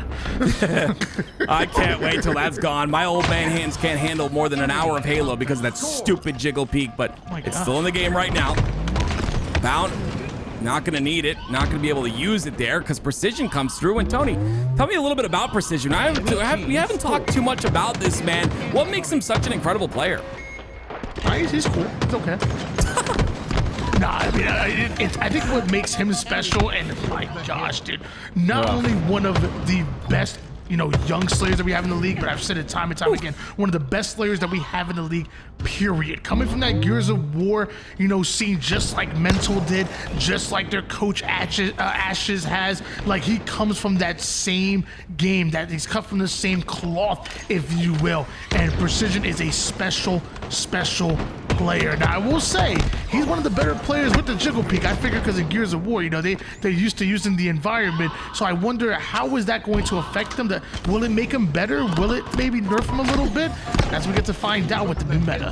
Yeah, we talked about that a little bit with him hugging walls and stuff. It's something that you noticed when we watched a little bit of VOD, but something we noticed as well is Bound just got a double kill, and yeah, Formal has the camo, so a lot of power in the hands of OpTic Gaming, and I like this direct route to snipe. That's important for this hill number 3, and he'll hold on to snipe 4 and just give up a ton of information to his team. We know the comms that are coming out of him. One of the best communicators in the game, and honestly, it helps. We know this is the game plan Formal wants to play. He wants to have 3 players just flying in front of him and him play that back roll. And he was in a perfectly placed area to support them, and that's 4, but eventually goes down. And now Huss aggressive with the reversal kill, put right into a headshot. Huss gets the clean up and a double kill himself, but it feels like he's still somehow taking damage left and right as 3 down go Complexity. Tusk is still being hunted. Yeah, it's really aggravating when you're waiting 5 seconds for your shields to come back and you just keep getting nade chip damage and you're just not able to get your shields. And it's players like Bound that make that happen, right? Just very aggressive. Even if they die coming off the spawn in 10 seconds, you know they're going to be right in your face once again. Tied up at 1 apiece at the moment here. Renegade already at double-digit kills. That nade, you gotta be kidding me. You gotta be kidding. Renegade is downright disrespectful with the way he plays this freaking game. I can't understand it. I haven't been able to understand it. It's when this guy gets going, when he gets a flowing, just watch out. Honestly, it's crazy to watch, and you can tell he's bringing the momentum from that last game into this one. Complexity continued to fall 1 by 1, and he's not done. That he is not. Goes right after Sparty, but eventually Huss and Precision force him out of this yard side. The map still 3 more players of OpTic remain, but now 2 as Formal goes down. Tusk is down to 1 shot. The same for Bound here, so an aggressive Precision doesn't give them an inch, doesn't give them any room to breathe, and with that, Complexity down by 1 kill, but gaining time. Yeah, you see, Precision decides to get out of hill, right? This camo and shock rifle, very important on the map, but guess who's ready for it? It's gonna be Tusk in the doorway, and OpTic Gaming. They understand how important this is, and Bound with a massive double ends up getting camo. Complexity will get the shock rifle, but Bound is searching for him. Dude, it's crazy, man. The shots that these kids hit is actually just mind-boggling at times. Beautiful shots out of Bound. Sparty off the screen was able to take down Tusk, and you love the patient play to get him a back smack, and even the challenge onto Mental. Now one shot limits an impact, but eventually OpTic go for it down. Yeah, it's unfortunate, right? He puts himself between two different players, and so that camo is not as effective as you'd want it to be. He does get the back smack, which is good, but it's the rest of OpTic that fall as well. So now it's Complexity with a bit of control. A very important hill for Complexity, of course. You do not want to go down 3-1 with a minute and 45 left, so it's a must-win hill for Complexity. So what you're telling me is that they don't want to lose hills. I think that's the plan. They don't want to be losing the game. Yes, I think that's the plan. They don't want to lose the game. Let me tell you, man. Thank you. Thank you so much. I appreciate it. Mental tying things up because Complexity did not want to be losing the game. And it's see, because it's 2-2, we're tied right now, Tony. I'm teaching you things. Yeah. So preach, brother, preach. Complexity end up going one down, and Tusk immediately goes towards the hotel side. Hotel is very ambiguous. There's a lot of areas inside of hotel to stay alive. There's actually a ledge on the snipe side that you can jump up to. Tusk ends up still being alive inside a hotel. He's got Formal to assist as well, but now they got to re-push on the snipe side, but instead they prioritize that camo, and it's an OpTic Gaming camo once again. Tusk wants to bring that camo over towards the S4 side. This has been the OpTic way here, but falls right down as Formal gets the kills. Formal a little selfish with that one, but it's okay. I guess just steal your teammates' kills. As Renegade gets into a bit of a tussle with Mental over towards the back tram side. Sparty decides to get involved with the cleanup. Tusk is still swallowing up all of this hill time. Huss with the double kill. Complexity do end up forcing him out. I thought OpTic were going to win that hill, but I don't know. Complexity are quick. Yeah, 3 down. Mental has to stay alive here on the glass, though, and he's going to get double pushed. This is a really bad spot for Mental, but take a look at the top left. He's still alive, and he has 12 assists, Tony. And he gets a kill, too. Absolutely beautiful by Mental there. Sparty comes up to clean it up again. Mental was the big piece of the puzzle on that last push, and now Complexity looking closer to getting this hill. Dude, it really felt like that hill belonged to OpTic Gaming, but at this point now, OpTic have to be thinking about towards the next hill, as Renegade, the only player to get him out, ends up going down, and Complexity are up 3-2. I mean, that again, I can't deny how important that life was for Mental. He got the information while he was on top of glass, got put down to no shields, and stays alive. And I know you like his stat line, Tony. Mental's playing phenomenal right now. That he is, but OpTic are the ones to get first dibs on this hill here. Bound and Tusk over toward the low ground. I believe it's Formal that's watching their back towards the high blue side of the map. Off screen, Mental with a double kill. That'll open things up just a bit. Huss baiting out this hill, daring OpTic to push forward. Yeah, really got a gold ledge here with the thrust is scary. He has information on players on the back of Loop, but this camo is on his eyes as well. He wants both. Again, Trust, very scary. Look how he positions himself perfectly so that he can get out of a situation. Finally, Spartan does kill him. That's a big kill by Spartan, and now that camo is up for grabs when it was momentarily, 3 down for OpTic. Dude, I thought Renegade was gonna do it. I'm like, this man just runs into a 1v2 and just plays an environment perfect. Let me tell you, this man clearly chose violence when he woke up today. 22 seconds on the clock, and as of right now, Complexity have no plans of stepping in the hill, but Mental falling from the heavens to land that back smack turns it into a double kill. No triple around, but also means that OpTic aren't near the hill. Yeah, 10 seconds left on the neutral clock. OpTic need to get in the hill now if they want a chance to tie this up. And it's just gonna be scrap kills. Mental misses the shot, but that's 3 down, and Complexity will win game number 1. Wow. Complexity. You sound surprised, Tony. I mean, I like you said before, they haven't had the the kickoff start that we want them to, it's been up and down off season for them so far, but agreed. They bring on Mental. Even last week wasn't the best results. Come into this week and say, hey, look, no matter who our opponents are in front of us, no matter what we're going, no matter what last week results are, we can worry about our own. We control the controllables, and if we give it our all, if we put our best foot forward, we can beat anybody in the league and this tournament, and that includes OpTic Gaming in that game number 1. What are these stats telling you? My goodness. I mean, OpTic played phenomenal, right? I think that you had Slays out of Renegade, which you expected to see, right? You had Tusk performing pretty well as well. It's not like their Slays were lacking. It's that objective efficiency, and this has always been something that you see, right? Objective efficiency when it comes to these top players in the game, you don't necessarily see them milk kill too much. They did it a few times, but again, it's the big kills that matter, and what I saw out of Complexity was some impactful kills, namely the one from Mental, staying alive on that window side. It's kills like that, and again, he does it here too. Getting camo, putting 3 shots into Formal, cleaning up another. It's just beautiful play out of Complexity. And honestly, I don't know why I'm surprised, because I am too. Complexity, very hardworking squad. You've got Ash as an extremely hardworking individual as the coach. I think this team's gonna go far. Like I said, it's just not honeymoon. They're gonna need to put the work in continuously. Yeah, I mean, it feels like we all know the potential of Complexity, but we're seeing it, and I'm loving it right now. Still early though, and OpTic going to a Slayer, and they're up 3-0 right off the rip. Renegade trying to survive. He does. Stays alive, doesn't pick up that Bulldog. Ends up pushing on the C stairs, precision with the trade. So again, it's OpTic with the lead, the camo, and the stalker rifle. Lots of toys for OpTic to play with. Tusk being a bit patient, wants to make sure he gets value out of his camouflage and doesn't give it away for free. As of right now, Complexity chasing Ghost at the moment here, but with 3 players pushing towards that caution side, eventually camo goes down and Renegade fighting for dear life right now. Forced to back down, sends that player flying with the repulse. Looked good, but Complexity get the kill.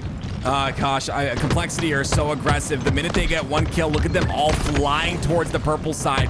Picked apart 1 by 1. OpTic are doing a great job on defense, and has a lot to do with that red gun in Formal's hands. He's still alive, and he's been putting massive damage into the push, but OpTic still lead. Oh my gosh, precision. Comes back out, ends up going down at the end of the day, but I love the aggression and the confidence. I told you, man. What are the players that adopted the jiggle peek early and dare I say mastered it? You know, that's what he does. He turns lemons into lemonades, and it's actually crazy. As Formal with the stalker, some great shots on the Tusk. He's gonna get cleaned up by Renegade, but notice camouflage is coming up. Formal wants to keep the subway side position. Yeah, exactly, right? He wants to keep top subway side, but he knows Mental is on his butt. Mental's playing a really dangerous game right now, and he's on the commando, and then he goes to front C. He ends up going down finally. They end up tracking him, but great awareness by OpTic to know there was 1 player that was going rogue on the back of commando, and still, even with all that control, Tony, Complexity somehow get the camo. You know, whether it's basketball, the military, or Halo, you know, you got to cover your teammate's butt. You know, you got to play for your teammate. And that's exactly what OpTic Gaming did. As Sparty is the one to get away with the camouflage, a missed melee, but no problem, teammate. There for the cleanup. Formal is over towards ATM. He's extended it by himself, and Complexity bring us back to a 3-kill game.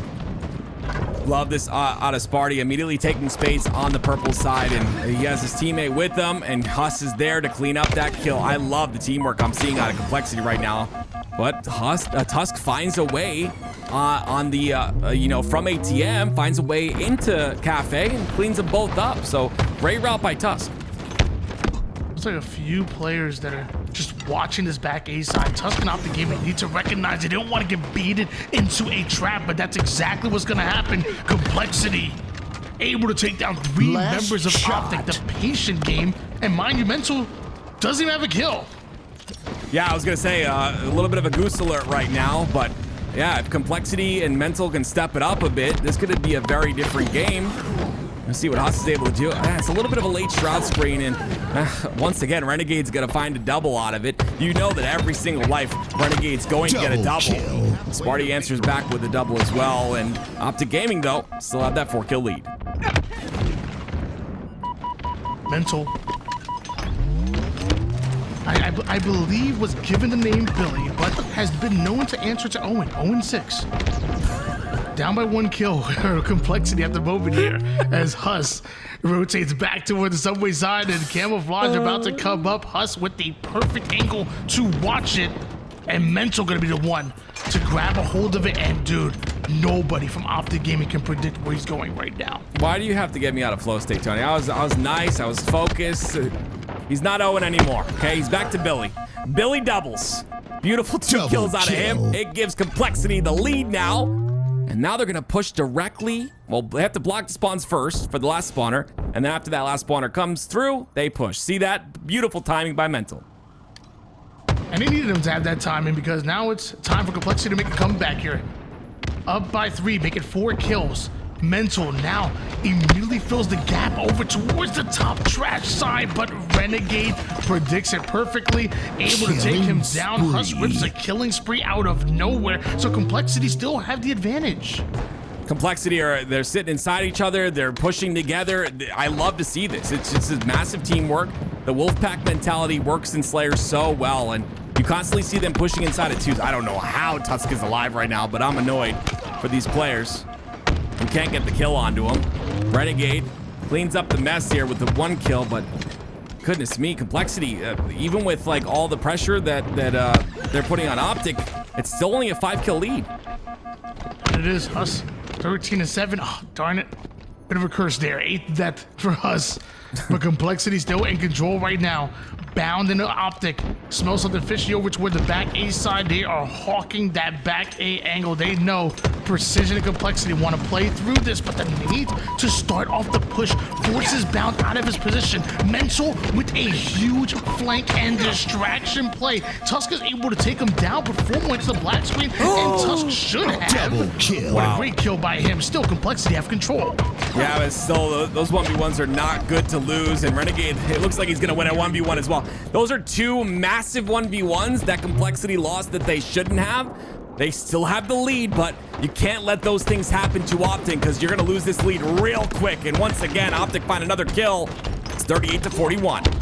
OpTic, one of the favorites to make the grand finals here, are going up against a fully loaded Complexity roster. Complexity have a 1-kill advantage and are looking to put this series away in a 2-1 fashion, but apparently Formal and Renegade have something to say about that. Clear out the A side, and now it's a 2v2. A 3rd player gets involved from OpTic Gaming, and OpTic take back the lead. I really want to stress the importance of losing those 2 pivs from the side of Complexity. Those 2 pivs literally cost them the game. It's not over yet, but OpTic have turned this around very quickly, and their aggression is continuing on. Now it's Complexity who have to put a stronghold down on the Tram side and stay alive.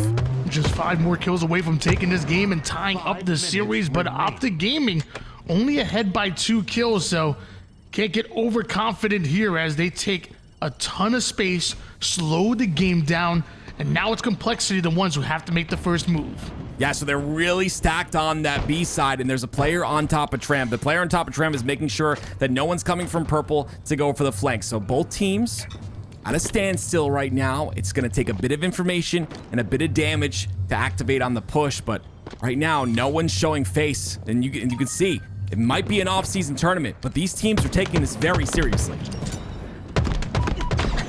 Uh-oh, shots. A spike grenade trying to do max damage towards that cafe side. Meanwhile, Renegade spots Precision. That kill is going to be huge. Now Complexity starting this push off at a bit of a disadvantage. But notice how Sparty goes right after Bound. Renegade's going to relocate, catches Precision off his spawn. Smokes him like a Newport. Oh my gosh, this is just nuts. You see the whirlwind that happens. 49-47 now. One more kill, and it'll be OpTic Gaming's chance to tie the series up. Complexity stuck on the Tram. Just one more kill needed here for OpTic Gaming. Complexity, if they can value their life, they can pull it back. But Renegade shuts that down, sends us into a game 3. He didn't just shut that down, Tony. He got 20 kills again in a Slayer. I mean, and we saw at the end there too, like how quickly he got that kill in the kill feed. We saw the beatdown and then moves forward and just when you're feeling secure on the Tram side and then Renegade gets a kill on the B Street, a lane that you're watching, and your player that's watching that lane dies, you're panicking. Because now you're stuck on the Tram and it's a 3v4. So again, massive kill by Renegade. Massive game by him as well, 20 and 13, an 8.3 KDA. I mean, I said it before, man. It seems like ever since OpTic Gaming have been on screen, it's been Renegade and Bound just trading off game after game, pop off after pop off. I think Formal's been pretty consistent as far as, you know, keeping the deaths low, getting the assist up. I think we saw a dozen assists out of him in that last game, which, I mean, to me, I think is huge in a Slayer. If you're able to go, what, 6 and 8 and drop 12 or 13 assists, I'm not mad at that whatsoever, but I'm sure people have different opinions as far as that. But really, who's been demanding the attention seems to be Renegade and Bound, and it's just 1A, 1B. I mean, those assists allow all of this to happen. I like, you know, Formal, like you had mentioned before, Tony, and that was exactly his plan, is to be that back player. He's the one that wants all three of his teammates to fly on the map, to win their individual pivs, and he can just kind of sit back and shoot. And that's the play style he has. Stats are such a little thing when it comes to the game of Halo, but so many people put so much importance on it. There is stats which, you know, they tell a bit of the story, but there's also impact. And 12 assists, that's a lot of impact.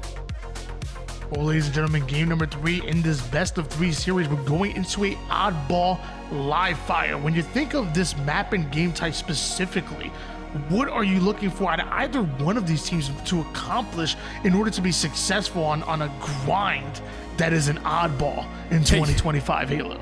You said it at the end. Tenacity. You said grind. That's exactly what this is going to be. It's going to be a very long, arduous game. You have to make sure you can bring it. You bring your all in all three of these rounds if it goes that far. But yeah, absolutely beautiful. And I love this game type. Honestly, I know we have 3 oddball game types, right? So I honestly think this is one of the better oddball game types in the game. I truly enjoy live fire oddball. Well, hopefully the players enjoy it. Hopefully the fans enjoy it. Well, you know what? I don't even care. It's coming up next regardless. So game number 3, we're going back to live fire. And for the final time here, one of these amazing rosters is going to move forward into that lower bracket finals. Will it be Complexity? Will it be OpTic Gaming? Tim, give me some words of encouragement. I mean, goodness me, Complexity, they got that game won. They can close it out here in the next objective as well. OpTic Gaming stole that Slayer, but barely. You got to take advantage of this when it comes to OpTic. Formal just getting back to the game. They have a coach on their team as well that is playing for Legend, who does his impact on the map can't even be fully explained. It's incredible. So this is time for Complexity to take advantage of that, but they got to kill Renegade first. And that's a tough kill, because that's a man who wins his pivs. That's the reason why Formal spotted this man out and wanted him on OpTic Gaming immediately. Snipe in the hands, camouflage, I believe, in the hands of OpTic here, and Renegade. There is no brakes on this car.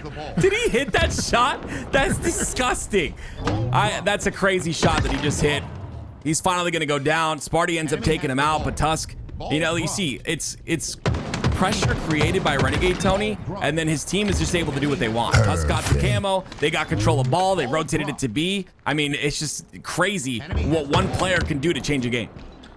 Great shots coming out of Tusk. Great rotation with that ball coming out of bound right now, and Complexity respond by taking a direct route towards that sandbag side. But it looks like Huss is going to rotate wide as Mental's approaching big door, and right now Complexity, they're approaching the black screen. They went 3 down. Yeah, 3 down once again, and they're getting A spawns. I would assume they're ready for it, because Renegade is on that Brood side, or was blocking Brood side for the moment. Looks like they're taking a bottom route, though, Tony. Formal's got to be ready for that pillar side push. Oh, they're going. Looks like they're going top nest ramp, so a double push on both sides. Let's see what happens. 3 down this time for OpTic Gaming. The final player, Formal, is hunted down, and some great ball time being accumulated now by Complexity. Find himself a bit down, though, in the game. Now, that push was successful out of Complexity, and they'll continue to have it on that B side. Sparty trying to be that flank player right now, maybe just trying to find someone who's staggering through the bottom, but he's not going to find anything, and instead he's going to find a couple of bandits in his face. This might be a play ball, but Tusk is the last player alive. They decide to go for the kill instead, and Mental's there to get some more ball time. Yeah, I'm not mad at that whatsoever. OpTic 3 down.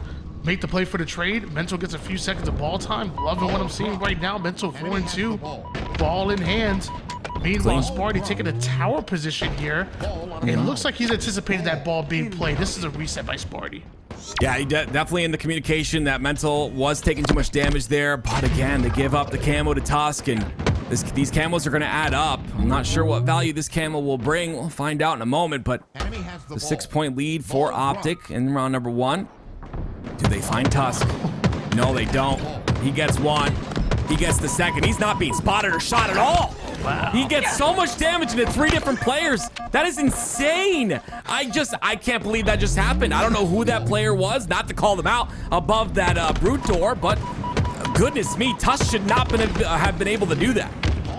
It feels like the less information that enemy team has on the camouflage, the more impact it can have. Like, dude, Tusk getting max value out of that camouflage. Meanwhile, Renegade with the sniper connects with the hard shot, but not able to get that melee. Yeah, sniper is up top center now, and you know, Renegade always makes sure to keep track of that snipe. He's telling Bound exactly where it is, but unfortunately, Bound has other things he has to worry about, and that's going to be Precision who picks up the snipe. All the while, it's some good scrappy time by the side of OpTic Gaming. You're starting to see the objective work getting done. It's Bound with 30 points of ball time, and Formal with 13 or so.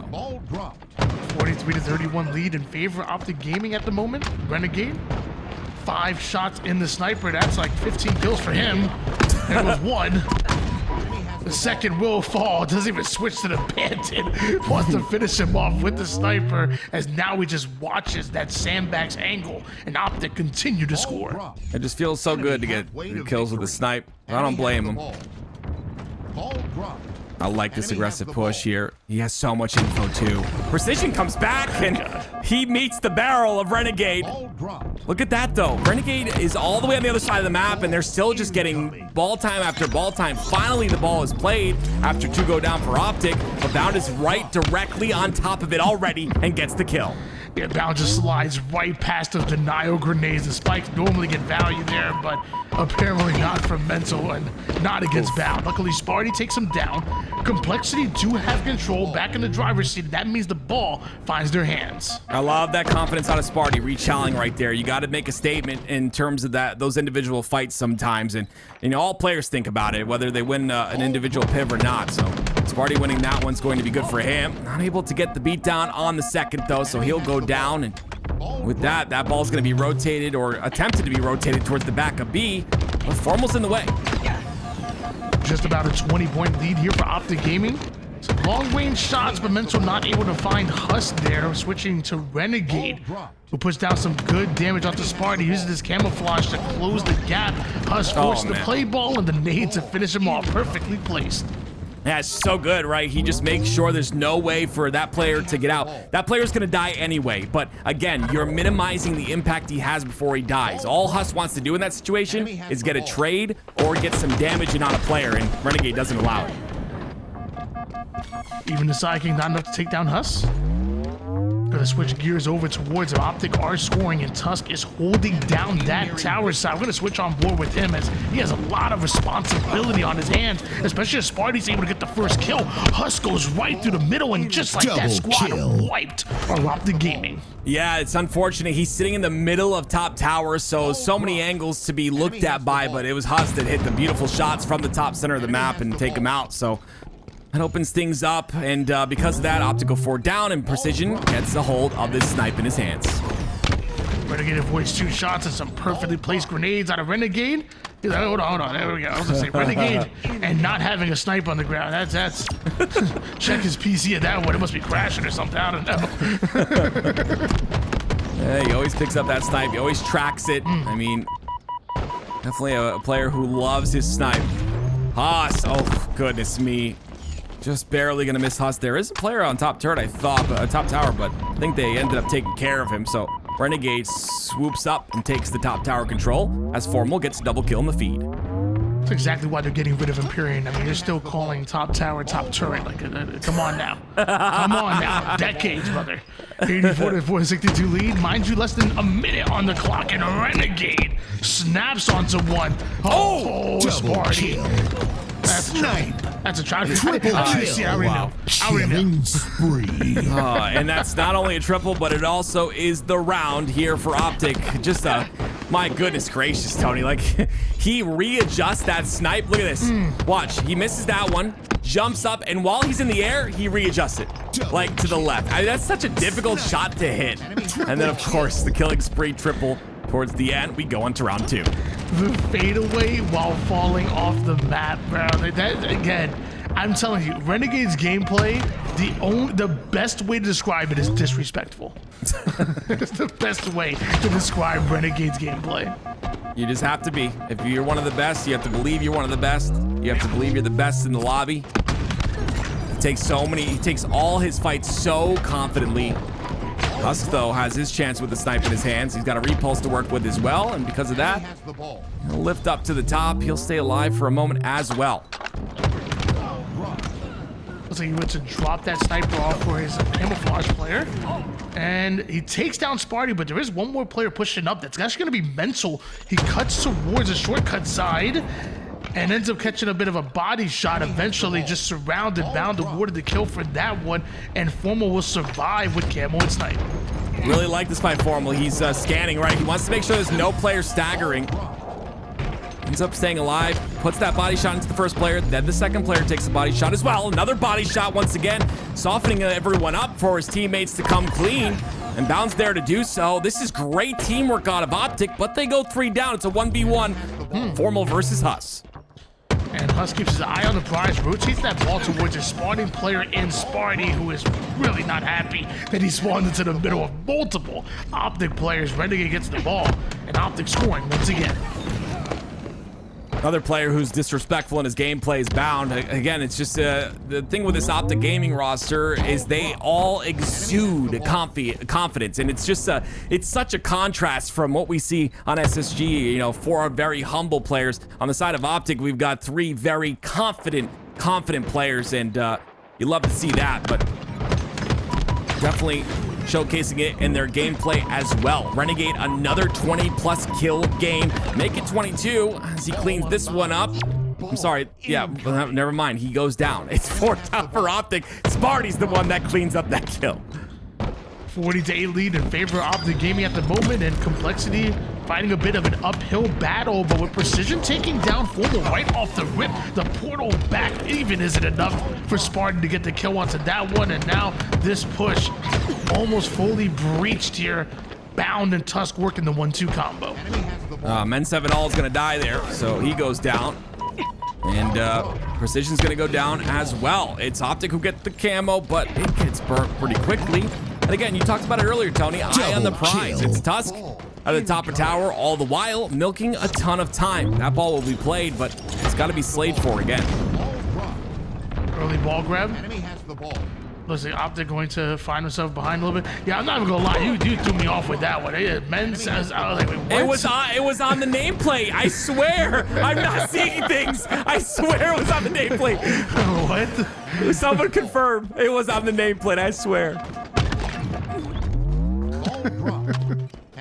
48-30 lead. OpTic gaming, and specifically Renegade, who seemingly just can't miss right now. I mean, it's just he's the game changer, right? And we saw on that FaZe roster was Renegade was a player that if he was able to take over, FaZe performed really well. Him, Frosty, World 2 all had takeover potential. Renegade's definitely one of those players. If he's playing hot, you need to watch out. You need to focus on him. Tusk, last player alive though for OpTic, and it'll be Complexity that get ball time. Still down by quite a bit. 3 down. Go OpTic gaming. We're going to switch over towards Formal. And how does he play this out with his team 3 down? It looks like he's decided to go for a bit of a flank, but Precision's going to spot him, and he's going to have to settle for a trade. A trade he'll take. But this fight's huge, right in the back of tower. Oh my gosh, the movement, but Huss wins it. Tusk has to fall down. He plays the ball, but Huss has teammates on the back of elbow. This is a great elbow push by Complexity, but Formal comes through with the double. It'll be a rotation of the ball, but those 2 kills will sting for Complexity. H4F, 21 kills, 10 assists, 71 seconds worth of ball time for Formal, literally doing it all on the map right now, on his way to 51 second points for OpTic gaming. But Sparty was able to take down Tusk. Now Formal having to wrap all the way around through the rat tunnel, get behind enemy lines, find himself behind both Mental and Huss. Some questionable shots there. Mental gonna make him pay. Yeah, I mean, that's the right side. You can see it was a bit weak there out of Formal. Mental understands that. He even uses the ceiling to bounce his head off of it so that he drops quicker. Just beautiful mechanics by Mental in that situation. It was really hard for Formal to track those shots. Enemy has the ball. Renegade gonna slide his way over towards that back green side, finds a one-shot. Huss can't stop the play ball, but does end up introducing complexity to the black screen. 3 down. I mean, this is just incredible timing once again by Renegade. He's in the right place at the right time. This is not by chance or by luck. This is just pure understanding of the game. And every single life you'll see him get a double, and it's why he's ending up with 27 kills and only 18 deaths. 3 down go OpTic Gaming though, and Precision and Complexity do have the control they've been wanting. They're up by 4 seconds worth of time here. OpTic Gaming 1 round away from advancing forward into the top 3, but Complexity still have life. Oh, look at that by Renegade. Did you see that? He was bottom center on the key door, gets spotted, reroutes all the way around. Now back to key door once again. Once Formal's there, Formal gets the triple. Beautiful plays by OpTic. They'll get some ball time. Snipe in the hands of Sparty at the moment. Full setup by OpTic Gaming, so as of right now, Complexity need to get this first kill, and it looks like it's not gonna come. Precision ends up going down, but a spike grenade takes out Bound. Sparty taking a bit of a new angle, but expecting Renegade to be pushing behind them. Now pushes forward after the coast is clear and hits both. Incredible no scopes. Yeah, unfortunately, Precision's the last player alive. The jiggle peek is good. Renegade's gonna go for it the minute his teammate's ready to help him. Once again, great timing. They're trying to nade the ball back because it's on the big door. Complexity find a way to get it, and they find a way to play it as well. It'll be the double, but again, beautiful job by Complexity to realize how important that ball was to get played.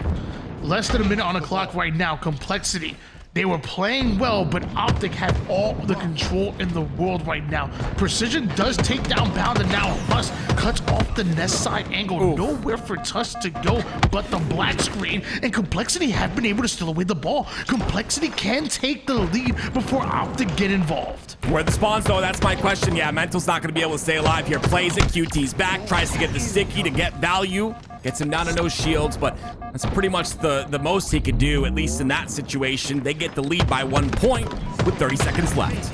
It was looking pretty dangerous for Complexity, and it looking dangerous once again as too quickly going down to the black screen. Renegade scoring. Complexity needs to get this ball out of Renegade's hands. The problem is I don't see anybody in a position to do so. There's one down bottom center on the key door, and Precision's up top, but this key door player is probably gonna go rat. And he does, but he gets cleaned up. Bound is very quick to clean up the kills. Huss is down to no shields as well. Lots of damage being output. 3 down. Sparty, the last player alive, he goes down as well. And that will be it. OpTic will win the series 2-1. Complexity, you fought extremely well. But OpTic Gaming, they wanted that one. They're advancing to the top 3 and maybe more. Complexity going home. He's back. Oh my Formal. H4M. That's all I gotta say, Tony. I felt like he took over in that last game. Trippy and Penguin. They might have some words or maybe some shots that they want to lay down on the other side. Taking on their former team. An OpTic Gaming can't team today pull off the massive upset in Formal's return to competitive Halo in 2025. To bring you the action, it's going to be Active and Tony. Guys, take it away. Ladies and gentlemen, this is a matchup that I know a lot of people have been waiting for. Our first time seeing both Trippy and Penguin going up against their former teammate in Formal. OpTic Gaming currently playing with their coach instead of Legend. Meanwhile, this today roster, a very interesting roster. You have Penguin and Trippy, and joining them, Kruvu and Mortally, and of course joining me is one of my homies. Tim, tell him something. Yeah, I'm really excited for this series here. Of course, you talked a little bit about Morley and Kruvu. I think they've been really holding their own in these games, in these series, but right now it's their true test against 3/4 of that OpTic roster. We get to see Formal once again in his glory, and I was talking a little bit about him the other day. You know, took a long break from the game, but comes back and he's just shooting so well. The guy has one of the best centerings in the game at Halo, just perfect reticle placement. I can't wait to see what he does this season. And the funny thing is, if you asked me, good God, what a shot by the demon, good God. But if you asked me, like, I think maybe he was playing a game like Call of Duty, I would think, okay, yeah, you know, maybe he's still warm, you know, he's still playing a shooter, he's still playing controller, but dude, he's playing Rivals on mouse and keyboard. Yeah. Like, so to be able to jump from the keys and to jump on controller like Halo and just play as well as he has, it's kind of impressive. Really impressive.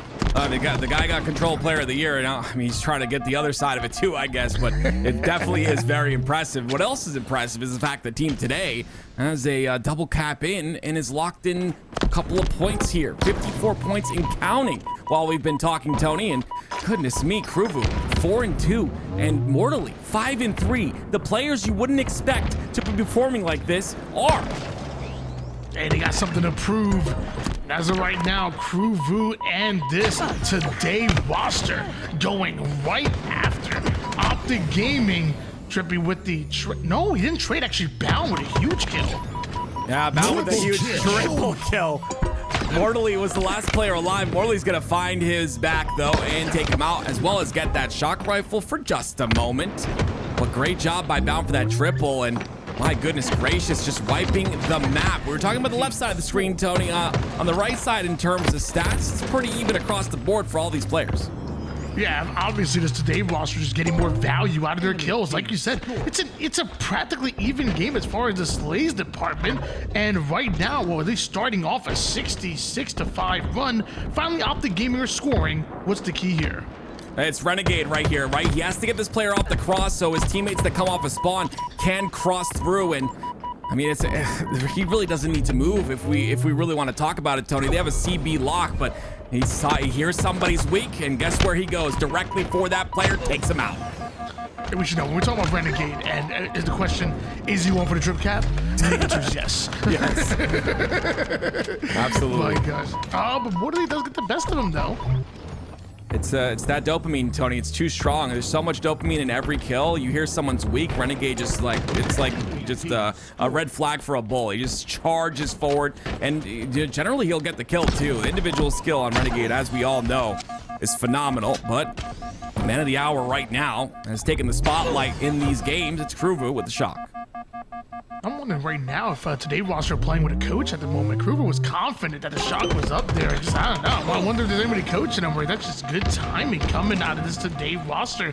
85-45 lead. Bravo and Charlie belongs to them, but they're gonna have to fight if they want to keep it. And huge play by Kruvu to spot out the one-shot Tusk. Yeah, it's when it comes to Stronghold, it's a little bit easier to time the weapon since the timer doesn't stop for anything. So that timer continuing to count up, and you can just, you know, count a minute and that shock rifle drops. But I love that he was ready for it, Tony. 100% agree. It's a play you'd expect out of either a coach calling it or a pro player keeping track of timings, which we're gonna have to do again on Tuesday. I'm so excited. All the weapons back on the map, back able to be used. Penguin with the camo. You sounded extremely excited right there. I'm so excited. Let me tell you, man. I'm so excited. I really am. I'm so excited. I could tell. 109-62 lead in favor of Today roster, but notice it is OpTic Gaming that the ones that are scoring right now, and letting Renegade get the shock seems like a recipe for disaster, really. Yeah, we'll see what he's able to do with it. We've seen this story before. Kruvu comes sliding in with so much confidence, and look at that. Renegade trusts his teammate. The teamwork comes in. It's 3 down for Team Today. You notice Renegade, once again, OpTic Gaming playing immediately for the triple cap. They're not allowing this Today roster to breathe. You give them an inch, and they're going to demand a mile, as it seems like OpTic Gaming should be taking the lead with this run. How does the Today roster respond? No, they're responding with 2 caps right now, or they're trying to get 2 caps. It's B and C. We've got a lot of damage on a Renegade as well, who you would not expect, by the way, Tony, to jump forward out of the tower. But he jumps forward, uses directional input to get back in a tower, and he throws off the player inside of batteries. I just don't understand this guy. There's no man need to be fierce. And no matter what the gunfight is, no matter what the health advantage is, he is confident that he can, if not win the battle, he'll trade out his life. And if you try to play like Renegade, you will fail. Let me tell you right now, guys, those who are watching Renegade right at home, do not try to emulate his gameplay. You are not him. You could have told me that, months ago, before I lost 200 CSR. Yes. Yeah, actually crazy. And the fact that Bound is on the roster as well. I've talked about this new OpTic roster so often, but for those that don't know and that didn't watch any Halo 5, Bound and Renegade were undefeated in LVT 2v2s. We used to have something called Money Tuesdays where we pit the best players against each other. Renegade and Bound, we could not find a fit for them. Undefeated the entirety of Halo 5. 170-109. In favor of OpTic Gaming. You're just seeing that duo now on the same team in the 4v4 as Renegade and Bound right now.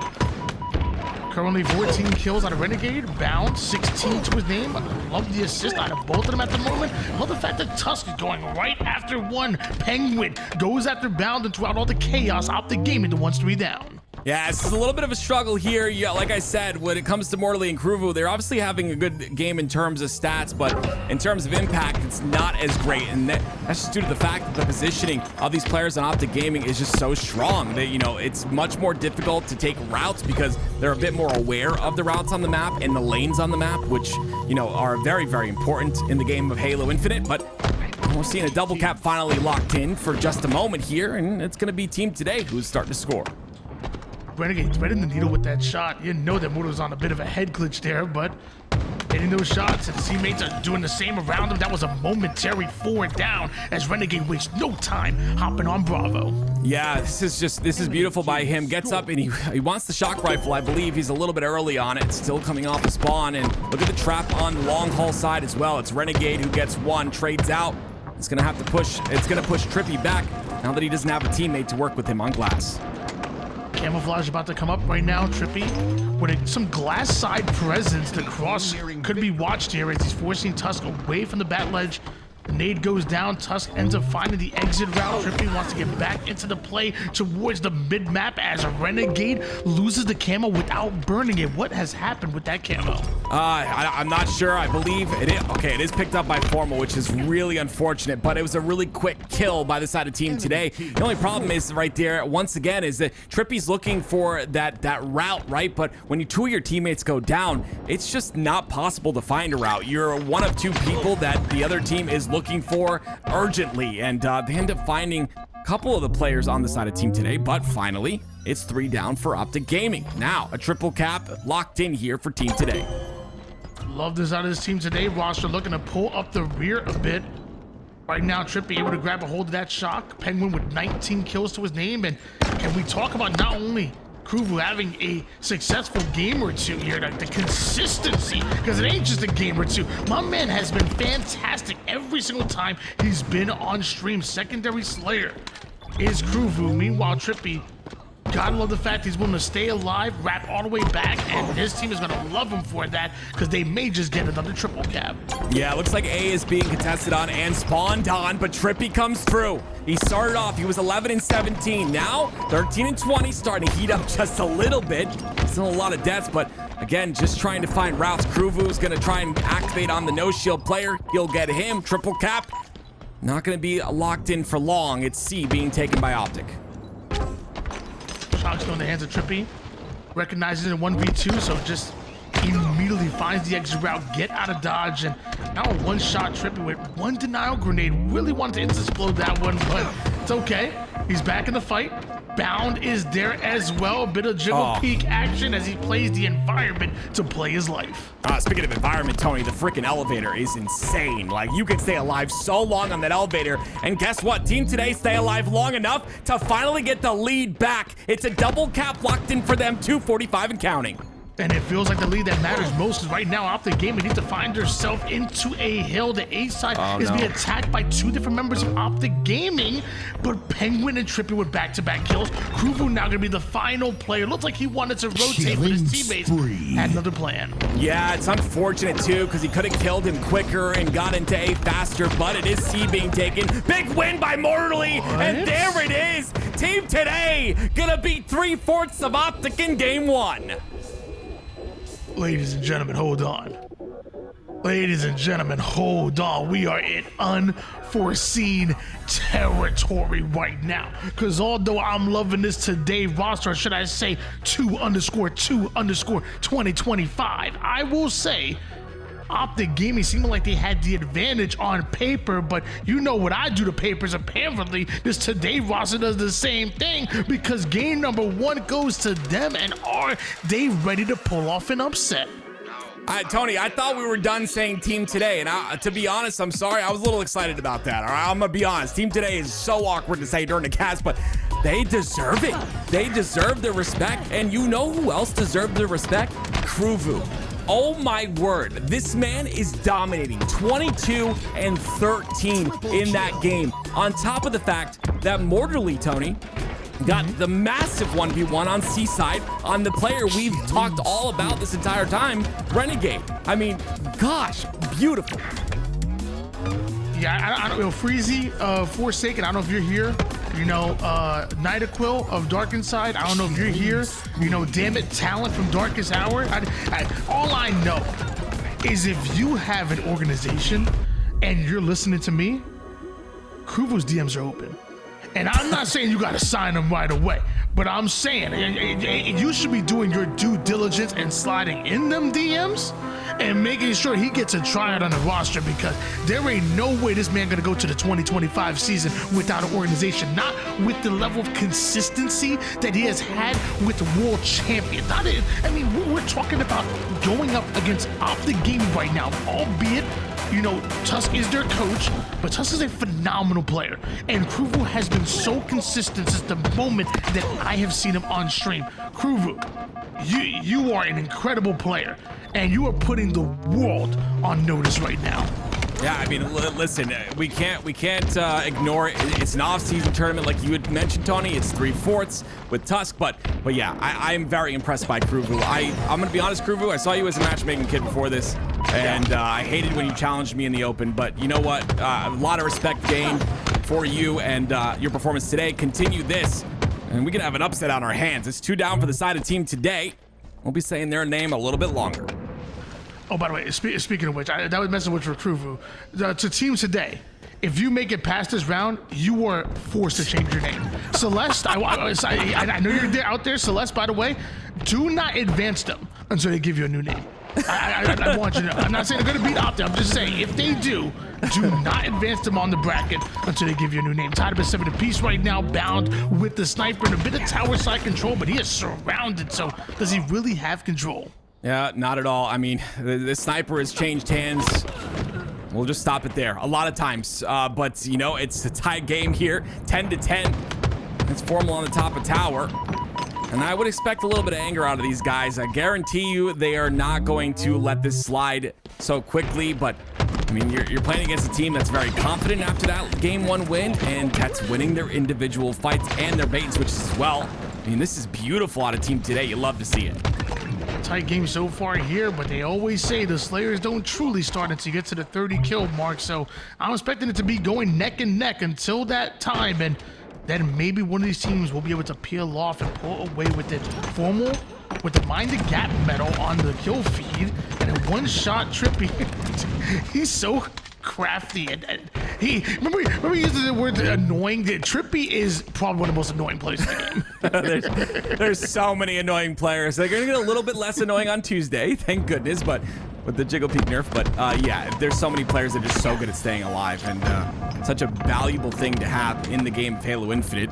Taking a look at some stats once again, because that's what I like to do. It's bound 5-3-2. Nice little start to the game. He's moving a bit different as well, which is, you know, Tony, I like to notice those sort of things. It's definitely something to realize, but Kruvu takes him out and stops the momentum once again. He's moving different because he's built different right now. Bound 6-3 with 4 assists to his name. I mean, he's contributed to half of the kills that OpTic have put on the board right now, but still only up by 2 kills on this OpTic gaming roster. Penguin with the wrap back and Sniper about to come up, and Penguin doesn't exactly have a line of sight on it, so you allow Bound, who's already seemingly on fire, to get the Sniper. Well, guess what? This is gonna happen. Yeah, I was gonna say, Trippy was ready for him the entire time. Penguin's gonna clean up the kill too. You see that duo being put to work once again, and now it'll be a Sniper for big game Trip. Formal takes one to the face. Trippy looking for more. Bound is on the B side. Does he know? He does. Gets the shot, gets him down to no shields. Trippy starting to heat up, but gets answered back with the nade. Great nade by Bound. You know, we saw what Trippy could do on Imperium with that Sniper, and I would say, you know, Trippy not really known for being the main Sniper on his rosters, but so far today, he's been killing it. One other player that's been killing with the Sniper is this man on screen right now, as the quick scope goes a bit wide left. And even the snap onto Formal, just a little too much mustard on that dog. Yeah, not as hot as we saw him on Imperium. Oh, I actually love that. That was really good. Save that, please. Oh, that was beautiful. Never say that again. 3 down for the side of Team Today. We're having fun here, ladies and gentlemen, and I think so. Team Today is having fun as well, because as of right now, it's a 1 kill lead for them. And they continue to like push aggressively around the map together, and unfortunately it's all going to be broken apart, Tony. 2 down, make that 3 down for Team Today. Make it 4. Renegade with the double kill. We got to hop on board with him, the first player of his roster to be on double-digit kills here with a 32-29 lead. You notice Formal is pushed up over toward the green side. Renegade's controlling the small window, but Kruvu and this Today roster spot him and deal with them, which is an important kill here. Goodness me, it's so many fights being won, and the collapses are a little bit broken on the side of OpTic Gaming. And that collapse was really solid because it gives them complete control of the camo and A side. And you see nades already being thrown at C. That'll influence the spawns to be on the B side. And now it looks like Team Today is trapped. The push is coming in. Renegade has the intel on exactly where Trippy's going. Oh no. Couple shots into the melee, doesn't connect. Penguin with the back smack. Tusk by himself, stuck over toward the back A side. Luckily, Bound does get involved, and multiple go down, but with these trades, it's going to favor OpTic Gaming, who already have the lead, and Bound with the triple. Once again, Bound is heating up. This is what I saw from the very beginning. Moving different at the start of this game. Maybe a bit angry that they lost that game number 1. Definitely want to extend this to a game number 3. And of course, if they do, we will see them potentially against that SSG roster. But it's going to take getting through Team Today first. Right now, that doesn't seem like an easy task. Look at the timing from Kruva once again on the B side. Many players weak, but a bit too aggressive. If there's 2 things I learned from Halo Infinite, it is number 1, grenades can stick to floors. Number 2, don't make Bound mad. Do not make him angry. Tusk with the sniper, quick scope to the body, and the portal to get out of dodge, and now wrap back towards his teammate. The problem is one of them ends up going down, and actually both end up. Renegade takes down Kruvu, but Tusk, he's just trying to find safety. He's just trying to get his shield back. Yeah, he still has a little bit of QT to use, and he'll use it, but he won't get the no-scope. Penguin ends up taking him out, and you know Bound wants that sniper, so he's gonna jiggle peek his way to picking that sniper up, and he'll use it to get the kill on the Mortally. It's all 4 down for Team Today, and it's OpTic Gaming time the series. Dude, we saw him early drop a 22 bomb in a Slayer. 20 kills, 7 assists. Dude, relax, Bound. It's the off season, bro. Like, are you like, yo, like, you need to chill, brother. Like we're not gonna be having this, okay? Admins, I know what you got to do. Take from this fly cap right now. OpTic Gaming gonna start off with a cap down. That is unnecessary roughness right there. Like a flagrant foul or something, brother. Oh man, you love to see it. There's pride on the line, Tony. It might be off season, but I'm telling you right now, all of these players want it, and we know Bound wants it. He wants it. 4,600 damage, 1,000 more than anyone on his team at least. And I thought Trippy was gonna take over here, honestly, but Not able to find many more targets after that first snipe, but the ending snipe is what got me. You saw the fight there on the top center. Bound is jiggle peeking 2 different players. It's after this play. Jiggle peeking 2 different players, Tony. Knows that sniper's up there, goes directly for it, and then mortally, unfortunately, finds his end and the end of the game as well. Beautiful, beautiful close. Like, if you have a player that can drop 20 kills and 7 assists in a Slayer, are you ever truly out of it? Like, no matter what the score line is, like that is absolutely ridiculous. Like, just incredible work by OpTic Gaming, and just proving that they know the skills. They know no limits. There's no boundaries, if you will. Ooh, Tony. Bars. Damn. Tony in a new place. He's coming up with new stuff. I like it. I like this a lot. But here we go. It's game number 3. Will OpTic go on to play SSG later on, or will they struggle here? The jump by Penguin will not secure the camo, because guess what? Down knows that jump too. It's 3 down though for OpTic Gaming. It was game number 1 that did go to this Today roster. And that was an objective. Now wrapping back towards the objective, and Trippy saving that overshield until just he gets into the base, wants to get a max value out of it. The problem is ends up running into a 1v2, making a 1v3, and barely got 3 shots off with that overshield. Yeah, I don't think he was expecting the split spawns on the fridge and the back of base, so he takes much damage and ends up finding his death as well. And that overshield null and void. Renegade finds a triple. Now it's Renegade heating up, Tony. You talked about one player potentially getting 20 kills in a Slayer. We forgot about Renegade. I mean, he's going to trade off back and forward. I mean, Renegade actually had a decent game last game as well. I think he ended up with like 14 or something. So it's just, 20 kills demands our attention, really. Bound on screen right now. There is a player toward the P side, but luckily recognized that Trippy towards the fridge and just snaps onto both players, putting down all of that damage while Formal and the rest of OpTic Gaming continue to move this flag forward. All I can say is ew. Like, that was so efficient in every single way. I mean, it still continues to be efficient. Trippy's inside the base to assist him on the window. It's 2 down. This should be flag cap number 1 unless something crazy happens. There it is. It's 1-0 OpTic Gaming. It's game number 3, so it really feels like do or die here in the lower quarterfinals. If you want to make it to the semis, you gotta win it here. Right now, the Today roster starts off 0-1 in CTF on Aquarius, but they also start off this push with a quick 2 down. Yeah, so Bound's the last player alive, and he's gonna go down to a beautiful nade by Mortally. Mortally loves that because he takes no damage on the exchange, and now he can fight those P spawns that come through on the fridge. Renegade clears out the P side.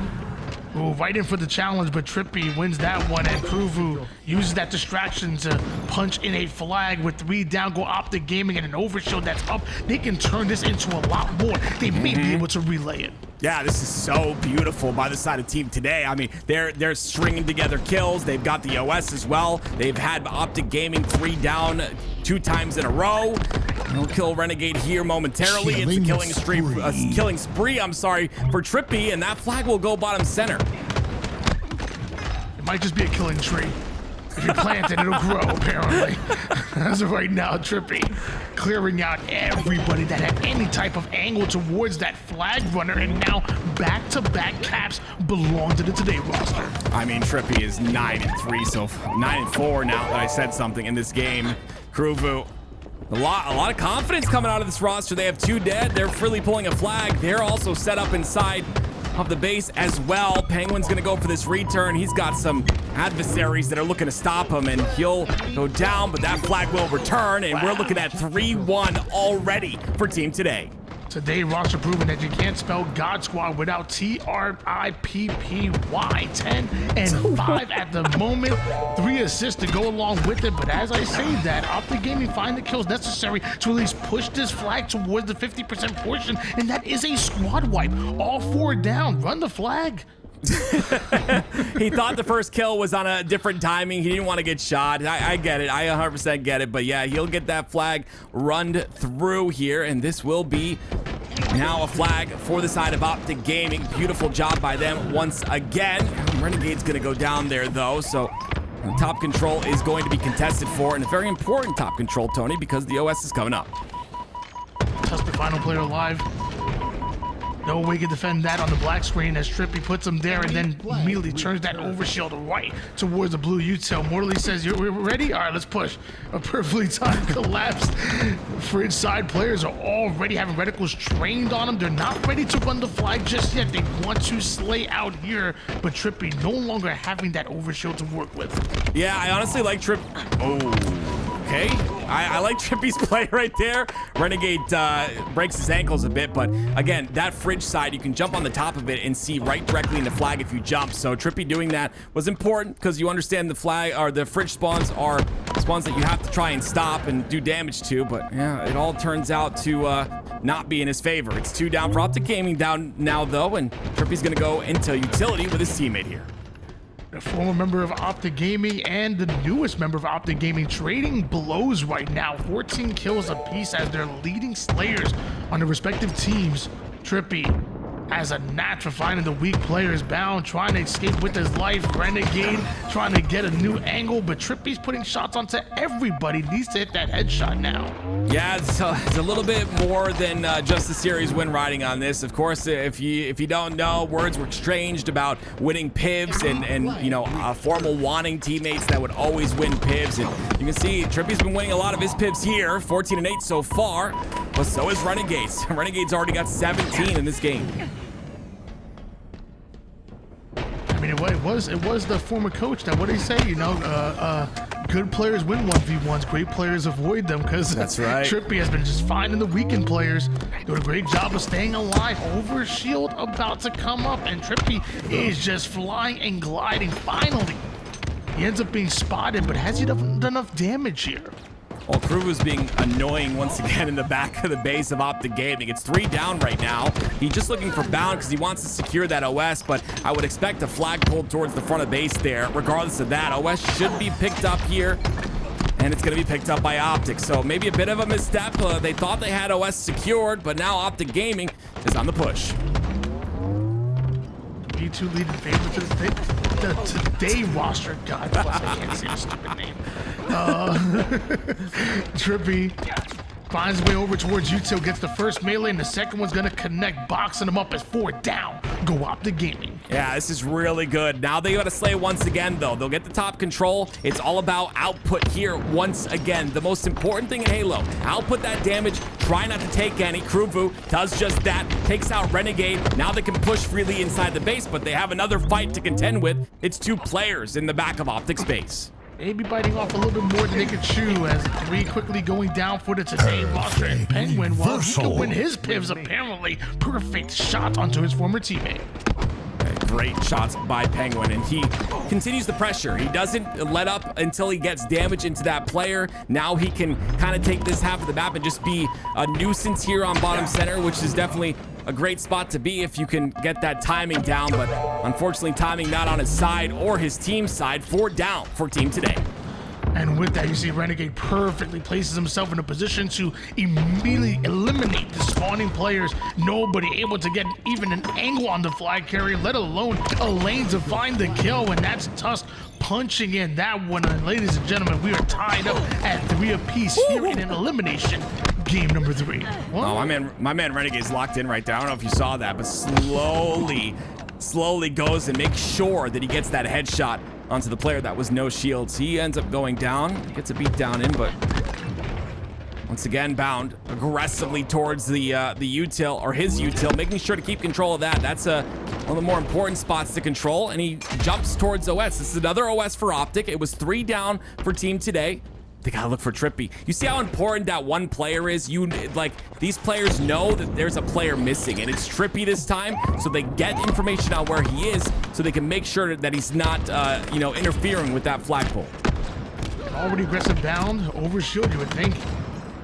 He's trying to get max value out of it, but ends up losing his overshield, still gets a kill. Flag still on the move right now, but that's 4 down for OpTic Gaming. Oh my goodness, 4 down for OpTic Gaming. They're gonna spawn inside the flag, so I love Mortally's play here. Just sit top center, wait for the spawns. They actually spawn in util. Maybe his influence on the fridge side was a bit too much. But 3 players inside a util, 1 inside a flag. Morley just waiting for information before he makes an aggressive push. Cross map shot to the Morley. Wants to reposition, but eventually his team ends up going 3 down. So Morley gonna try to play this out as best as he can, but nothing's gonna stop Renegade from really starting this flag run. Spawning players are involved, but not able to get the kill. Renegade almost turns the corner. Bound relays it forward. I love Bound's decision to back up there and go towards, I forgot who that was, but he had Tusk there to help him as well. And basically they get 3 dead and almost guarantee this flag. It is on their side, but they got to slay once again due to Morley's beautiful shots on the flag carrier. And normally Morley is able to escape situations like that, but not against Renegade, the ultimate Hunter and Tusk. Already has this flag over towards the base, finds the one-shot player. The man has eyes on the back of his freaking head. Kruvu, you saw him right there. He gets inside the flag, but unfortunately misses the grab, so not able to pull it and throw it bottom center. That's a big blunder right there. It gives OpTic Gaming the lead. Multiple times so far in this series, it looked like this Today roster could come out with the win, but OpTic Gaming 1 cap away from putting them away on this beautiful day. Morley advancing that flag towards the halfway side. Doesn't exactly get it through, but Kruger with the overshield, you know damn well that he will. Past the 50% portion we go. OpTic Gaming not sure if they're in a position to stop this flag. I don't think so, because the stick goes down and Kruger punches it in. I love that. You see how the rest of Team Today just pushed aggressively on OpTic's util. They just want to try and create space for their flag carrier. I was just a little bit worried about the counter cap, and that's exactly what's happening right now. A couple players get caught out, and OpTic are running this car side. Flag is on the move. Penguin's on the OE. Down with a perfect angle through the mid side. Even does some damage onto Kruvu. 3 quickly going down for the Today roster, and you had a good day, but you ain't moving forward. Again, there was so many impactful plays in that game, but the one that secured it all was Bound getting that kill, and on top of that, getting 3 shots into Kruvu, the only player that was ready to stop that flag. And on top of that, Kruvu had a chance as well to pull that flag out of base. He got triple teamed, nothing he could do, so OpTic come through. But what a close series that was, Tony. That it was. I mean, honestly, there was so many times where I thought that Today roster would be able to win it.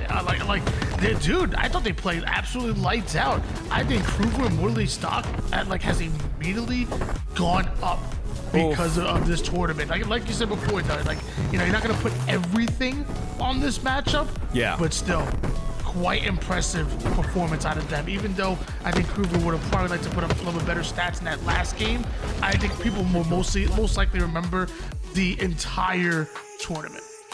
Man, it's unfortunate right there. Kruger looked like he was on the flag, but he was a little bit to the left of it, so not able to get that activation and pull that flag out. And we have it. OpTic Gaming, resilient. Little comeback 0-2. And looks as if we're getting right into our next series. Before we go there, I mean, Tim, talk about that last kill again. I feel like a lot of people, it kind of went over their head just how big it was. Yep. Bound staying alive, getting a kill, right? He was down to 1 shot, was somehow able to provide that little bit of extra value for the team during the last flag run. Yeah, so many people, and you'll hear it time and time again, they say stay alive, right? Stay alive in Halo, don't go down. Well, Bound is in a situation where dying is okay because he's able to get that kill, like you said, puts 3 shots into Kruvu, who was the only one in position to stop that flag run. And because of that, his teammates clean him up with a couple of shots. I mean, it's deaths like that that are very impactful for the game. And, Bound, you're going to see it right here. I love how Bound just moves up on this map, right? He's going to take a lot of damage here. Doesn't try to take that challenge. Instead, cuts the angle, and then boom! The one player that could potentially make an impact gets taken down. And, I mean, how smart of Bound? 1, to cut the angle, but 2, also to be looking in the one spot that the overextension player had no idea that Bound was going to sit, right? It's like he's not only cutting his angle, but he's in the perfect spot to kill an overextender who's trying to take a route to dodge people in the first place by going underneath and not exposing himself into the open middle of the map. It's just wow, what a play. Yeah, I actually talked to Suppress and playing matchmaking with him. I was like, hey, how do you get so much damage? And it's that right there. knowing where the enemy team is pushing to, knowing where the push is coming from, that's how I get a lot of damage. When you anticipate things like that, and you know routes that are normalized throughout these games and throughout these series, you can do things like you saw there out of bound. It's so important too. Very, very important kills. And then you see the triple out of Renegade. Disgusting once again. Yeah, it was a bit of a slow start in the series for OpTic Gaming after, you know, letting up a big lead and having Team Today look as if putting them in danger, but it seemed as if everything came right back into this game 3, able to rally in a comeback, I think largely due to the gameplay of Renegade. Tony, he ends this series with an 8k damage performance in the final game. I mean, it seemed like he was everywhere on the map. Yeah, it really felt like this entire series, Renegade and Bound just kind of taking turns popping off. Like in the game before that, it was Bound, and this time, dude, Renegade was everywhere. The damage was crazy. The prioritization of targets was crazy. You know, he was finishing his kills and everybody else's kills. Like, these two playing together on the map is something special to watch. And I only think to myself, like, you add a player like Legend, an MVP like Legend to that roster, and I think people, like, you just realize how impactful OpTic Gaming are projected to be in the 2025 season. And they're powerful, but one thing that I think surprised many was probably how much of a fight Team Today put up, right, Tim?